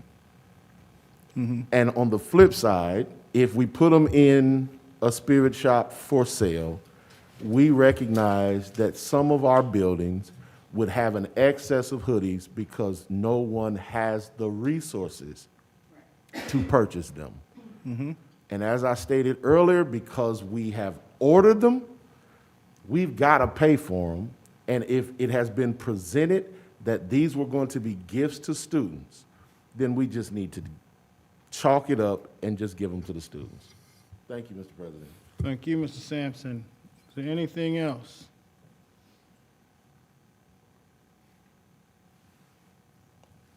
If there is nothing further on the matter, Madam Treasurer, may we have a vote? President Smith, Yes. Ms. Reinhardt, No. Mr. Sampson, Point of order, we're voting on the motion to pull it, right? We We're haven't, voting on it. to vote We're voting on separate. it separately from the This other. is just, my motion was To vote on this separately. appropriation separately. gotcha. To put the money in the budget. So, yes. Ms. Wigani, Yes. Yes. Dr. Goodwin, Yes. Mr. Lacy. No. Four yeses. And Two. now, And now, yeah, if I can go ahead and ask that the board approve the remainder of the appropriation, which would be, the total appropriation is $370,292, less the $68,000. yes, sir. Finish that. Oh, it's $302,292. Yes, sir, Mr. Lacy, and I will second that. Do we have any questions? Do we have no questions? May we have a vote? President Smith, Yes. Ms. Reinhardt, Yes. Mr. Sampson, Yes. Ms. Wigani, Yes. Dr. Goodwin, Yes. Mr. Lacy. Yes. 6 yeses. Thank you. Next recommendation, Madam Treasurer.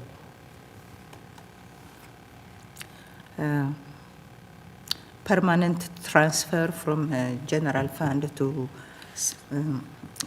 Welcome Stadium, $50,000. Motion to approve. Second.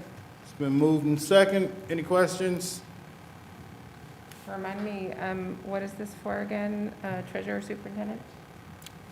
Oh, that one is for the SROs overtime. We moving it from general fund to the Welcome Stadium. Okay, thank you, I appreciate the clarification. Any other questions? May we have a vote? President Smith, Yes. Ms. Reinhardt, Yes. Mr. Sampson, Yes. Ms. Wiegany, Yes. Dr. Goodwin, Yes. Mr. Lacy. Yes. 6 yeses. Next recommendation, Madam Treasurer? I have monthly financials for November as reviewed today by the Finance Committee. Thank you. I move to accept Treasurer recommendation D. Do I have a second? Second. It's been moved and second. Do we have any questions? Seeing there are none, may we have a vote? President Smith, Yes. Ms. Reinhardt, Yes.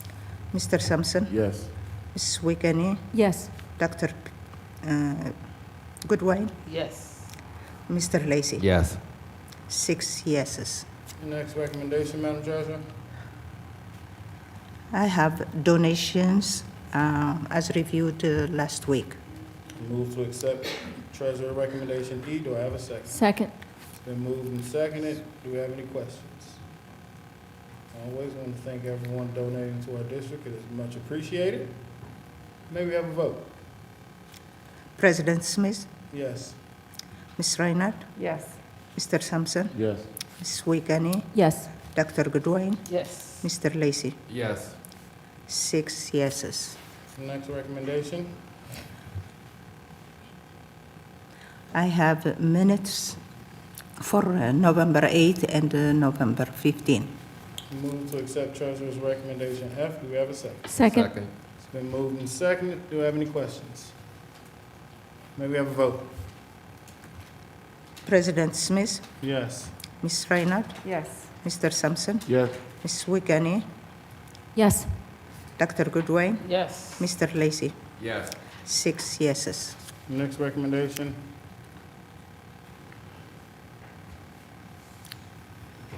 Okay. I recommend approval of the following purchase requisitions as reviewed last week. Move to accept Treasurer's recommendation G. Do we have a second? Second. It's been moved and seconded. Do we have any questions? Question. Yes, sir. Frost Brown Todd has been added. Can someone discuss the addition? This is part of the letter of agreement that the board approved for their services. It's just that the PO ran out from the first one. Thank you, Dr. Lally. Thank you, Mr. President. No problem, sir. Do we have any other questions? May we have a vote, Madam Treasurer? President Smith, Yes. Ms. Reinhardt, Yes. Mr. Sampson, Yes. Ms. Wiegany, Yes. Dr. Goodwin, Yes. Mr. Lacy. Yes. 6 yeses. Next recommendation, please. I recommend the approval of the following then and now as reviewed last week. I move to accept Treasurer's recommendation H. Do we have a second? Second. It's been moved and second. Do we have any questions? Seeing there are no questions, may we have a vote? President Smith, Yes. Ms. Reinhardt, Yes. Mr. Sampson, Yes. Ms. Wiegany, Yes. Dr. Goodwin, Yes. Mr. Lacy. Yes. 6 yeses. Thank you. Does that conclude your recommendations, Madam Treasurer? Yes. Thank you. Moving on, we have, for new business, I recommend the approval of the following board member expense reimbursement on your screen. Do we have a second? Second. It's been moved and seconded. Any questions? May we have a vote? President Smith, Yes. Ms. Reinhardt, Yes. Mr. Sampson, Yes. Ms. Wiegany, Yes. Dr. Goodwin, Yes. Mr. Lacy. Yes.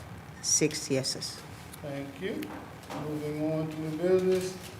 Start with I'll start with, put Dr. Lawrence in there. Dr. Lawrence down there. Do you have any comments, sir? No comments from me this week.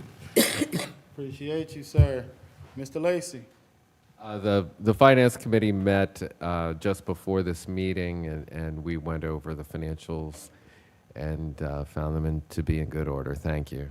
Thank you, Mr. Lacy. Mr. Sampson. I just wanted to say thank you to the Dayton Ministers United for Social Change and Declare Dayton for their donation this evening. Also, thank you to those who spoke during public comment. I do know that there's been great conversation, that the board shares the same sentiment as the coach, talking about the safety at athletic events. And I do know that there are individuals working to create a plan to ensure that all in attendance are safe. And also last week I talked about, and I don't know if there's an update, a nutrition update for those those scholars during study table. And if there's no update today, if we could get an update of what we're going to do to ensure that they're getting more than, getting an adequate amount of nutrition. Thank you, Mr. President. Thank you, Mr. Sampson. Ms. Reiner. Thank you. I have a few things to review. We had policy meeting today. We were unable to hold it last week, and we held it today. There are a number of policies that went through and were approved. Sharice, I believe that we are missing a couple. We had more. Remember that we added, not all of them went through. This.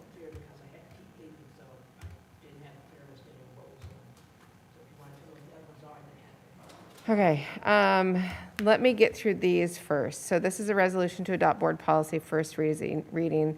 The rationales, inasmuch as the Board of Education is committed to the continued updating of its policies, rules, and regulations manual, and the committee, which was appointed, has been working toward that goal. The following are brought at this time for first reading in compliance with Board File BFC policy adoption. Now therefore be it resolved that the Board of Education, the Dayton City School District, Montgomery County, Ohio, hereby accepts and adopts the following policies that have been codified for inclusion in the Handbook of Policies, Rules, and Regulations. File GBCB, Staff Conduct, Legal References updated. File JFE, Student Pregnancy and Related Conditions, revised to align with legislation. File KGB, Public Conduct on District Property, Legal References updated. File KKA, Recruiters in the Schools, revised to align with legislation. These policies are being read for the first time. As such, a motion or second is not required. The policies will be available in the superintendent's office for review and comment prior to their second reading and adoption by the Board of Education. Furthermore, the policies will be reviewed by the superintendent's office, the board's office, and the legal department of the Dayton Public Schools prior to the second reading. I'm going to ask a question. I don't know if anybody here knows the answer to that. If we do not have the policies up here for first reading, can we even adopt them for first reading? Would we have to wait until next month?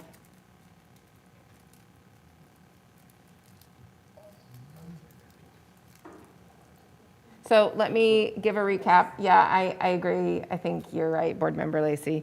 So we had to recap. Board Member Lacy communicated with me and asked if he told me that he noticed that some of our language around sexual orientation and gender identity was not in the policies, a couple of policies across the district. They used to be, and they were not anymore. He wasn't sure if I knew why they were not there anymore. I believe that they had last been updated in 2017 before I was on the board. And our best guess is that it really was a true oversight. We took recommended language, and it was not as expansive as this board would like it to be. And so we took those policies and we added language to include gender identity and sexual orientation to those different discrimination and harassment policies. I don't know if I will be on policy committee next year. I have a feeling I might not be on policy committee. So I would recommend that policy goes back and looks at those policies and reviews them next month for first reading next month. With that being said, I am grateful that tomorrow is the last day of school. My best to students and teachers and staff that they'll get through tomorrow. Stay healthy, wear a mask if you can. I hope everybody has a really good winter break. To the community members that spoke earlier, particularly the one that I spoke with before the meeting that I've known for a number of years, my heart breaks for you. I am so sorry that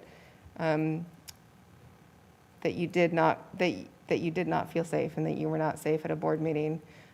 This board will do everything we can to make sure that students and staff and attendees at these athletic events are safe. And so thank you for speaking so eloquently and so straight from the heart. I really appreciate that. Tomorrow is, I'm going to recognize, this is an unofficial, it is my favorite holiday of the year, and tomorrow is the winter solstice. So I wish everybody a happy winter solstice and have a good winter break. We'll see you next year. Thank you. Ms. Witt-Gagne. I'd just say happy holidays to everybody. I loved all of the presentations tonight. I thought it was really good information, even though it met for a long meeting, but I really enjoyed the information.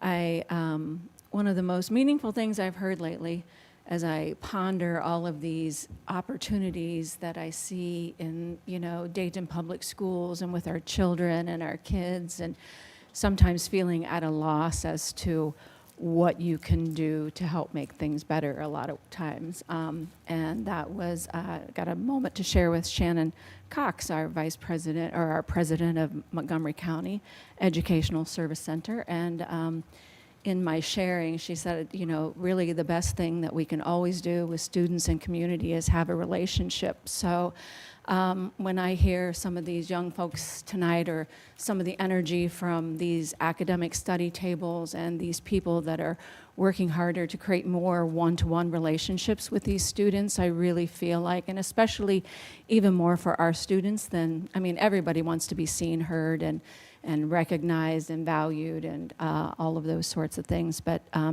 as I've had the pleasure of being out in the buildings more lately, observing our students and staff, and I would encourage everybody to connect. There is a power in connecting and sharing, and I'm so happy to be a part of this wonderful board that encourages me to continue to grow and continue to look inward and outward for solutions. And so thank you for allowing me to be of service, and happy holidays to everybody. 2023, here we come. Yay. Well, we already had a good one today that spoke for a long time. I'll pass it over to his sister, Dr. Goodwine. Thank you. First, I'm going to say, this is the end of my first year on the board, and I've had one heck of a ride, guys. I'm really enjoying myself here. This has been really good.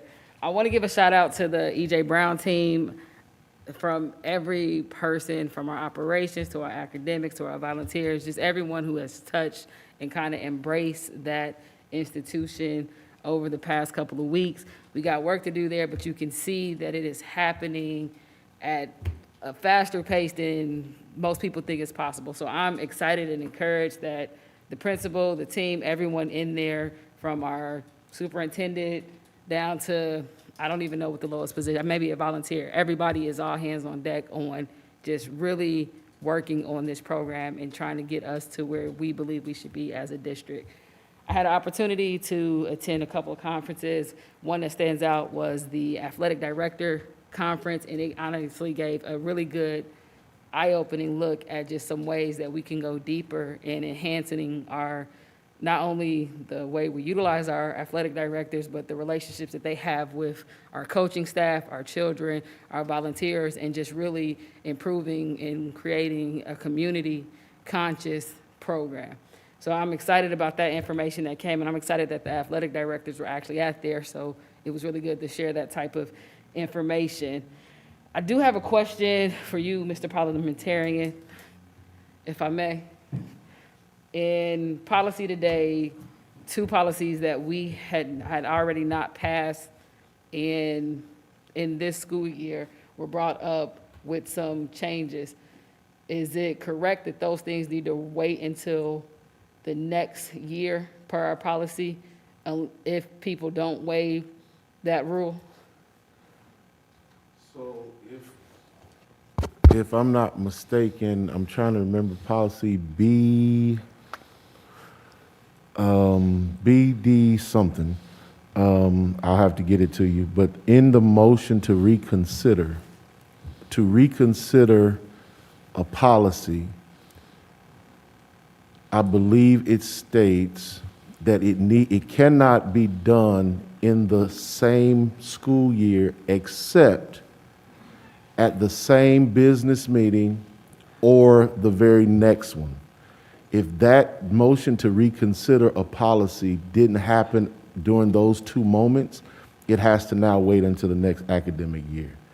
Now, what I don't know is if there were changes or additions, but if it's the same policy being presented again with just additions, it can't be considered until the next academic year. Okay, so yeah, it may be something to look into farther because there were some changes in the policy that were highlighted and some that weren't highlighted, but that are different than what we actually have on our thing right now. So that may or may not come up in the new year because it was our sexual harassment policy and there just were some additions made to it. And I know that policy has not passed. So that was my question on that one.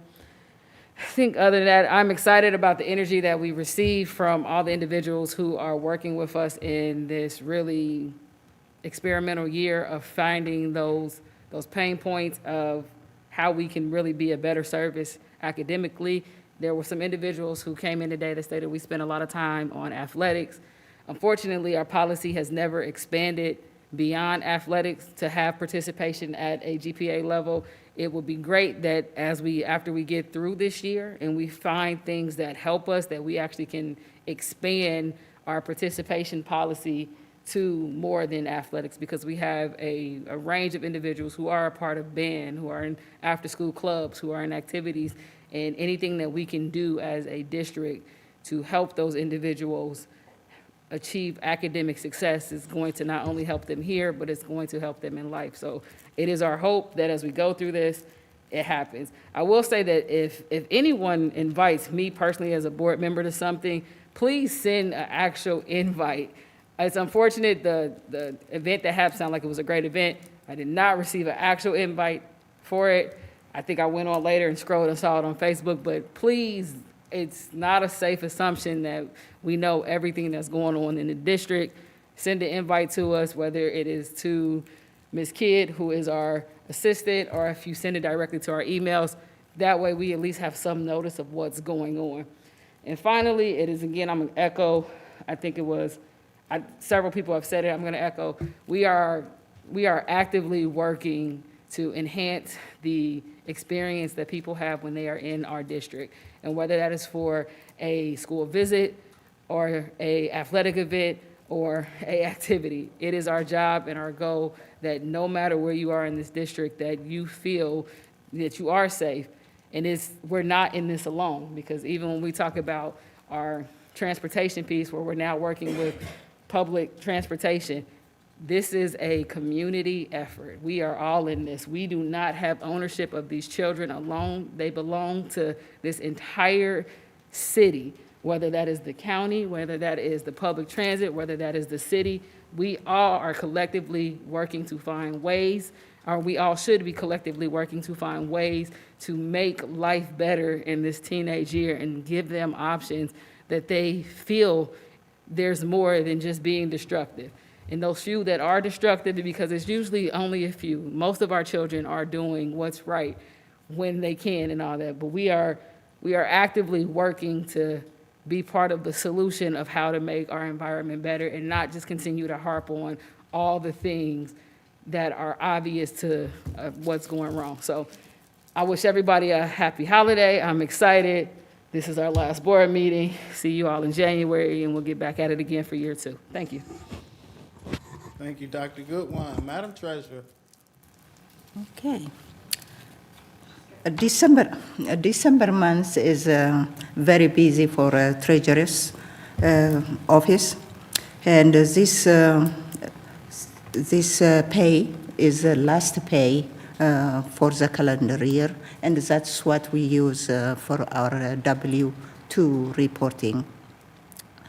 Also, we have to fund the HSA by the first week in January, so we are planning to fund that one by January 3rd. So that's what we are doing. We are working with the auditors to meet the deadline of filing by December 31st to GFOA and ASBO. So we are very, very busy this month. Besides that, I wish everybody happy Christmas and New Year. Thank you, Madam Treasurer. Dr. Lally. Just want to wish everyone happy holidays and a safe and restful opportunity for the next couple of weeks. Thank you, Dr. Lally. With us, I want to say our committees have met. We've talked more about Welcome Stadium. We'll look forward to have a presentation. We're going to have one today, but as you have seen around lately, illnesses do not stop. Please take care of yourself right now. People have been getting sick left and right. We're excited to share some of the work being done. I would encourage anybody to go travel down Edwin C. Moses. You'll see that the press box that was once there is no longer there. So that continues going on.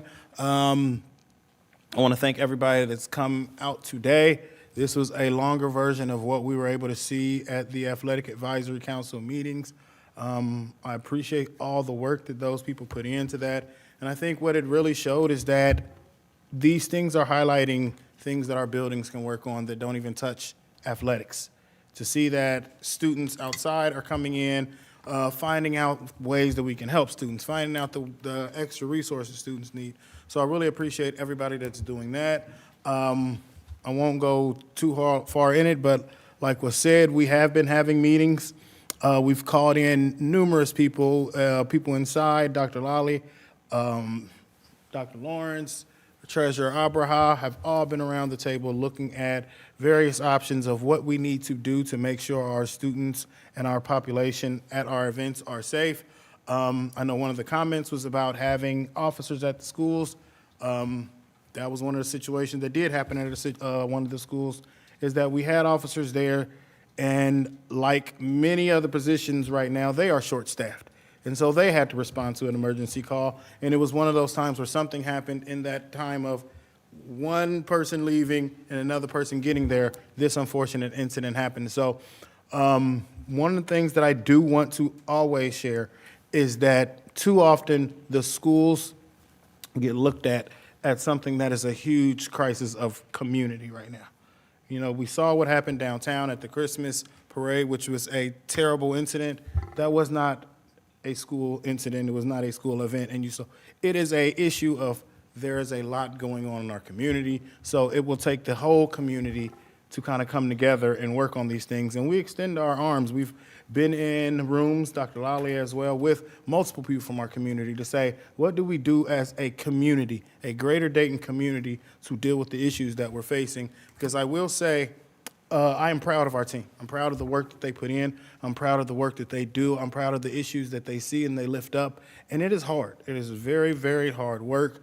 It is time consuming, and it is painful to see some of the things that our children have to deal with that have nothing to do with what happens in a building from 7 to 2 or 8 to 3 or 9 to 4, that our children are bringing into buildings, that our children are taking back home. And it is a community effort, and I extend an invitation to everyone in the community for us to all come together and see how do we make Dayton a better place. And making Dayton a better place includes making Dayton Public Schools a better place. And that is what we need to do. I thank everyone that came out. I share the sentiments of Dr. Goodwine. Please invite me to things. I try to go to a lot of things. I see this district many, many times. I think just last week, I probably was in like 6 or 7 places. And so, yes, there are times where we might miss something. And even if I am invited, I will say, sometimes I miss that. But I will always, always, always try to share it. And I thank everybody that does something for our youth. I really appreciate it. I wish our staff happy holidays. Please take care of yourselves. And I just wish a loving spirit over everyone that we lost, family members that lost someone this year, and family members that lost people around this time. Understanding this is a hard time for many people. Take care of yourselves, check in on people. Mental health is a real thing. So while a lot of us are cheerful, there are a lot of us that go through a lot of things at this time. Just be mindful of each other. Be mindful of yourself if you're feeling something too, because I want us all to be in here, and we got to be in this together. So with that, I appreciate you all. Enjoy these holidays. Get some rest, staff members. Parents, you got to hold on to those babies for a little bit, and we'll send them back in the new year. And with that, I will take a motion to adjourn. So moved. It has been seconded. I see no questions, Who but moved be sure it? there are Who room for seconded it? many. Dion moved, I second. May we have a vote, Madam Treasurer? President Smith, Yes. Ms. Reinhardt, Yes. Mr. Sampson, Yes. Ms. Wiegany, Yes. Dr. Goodwin, Yes. and Mr. Lacy. Yes. 6 yeses. We're out of here.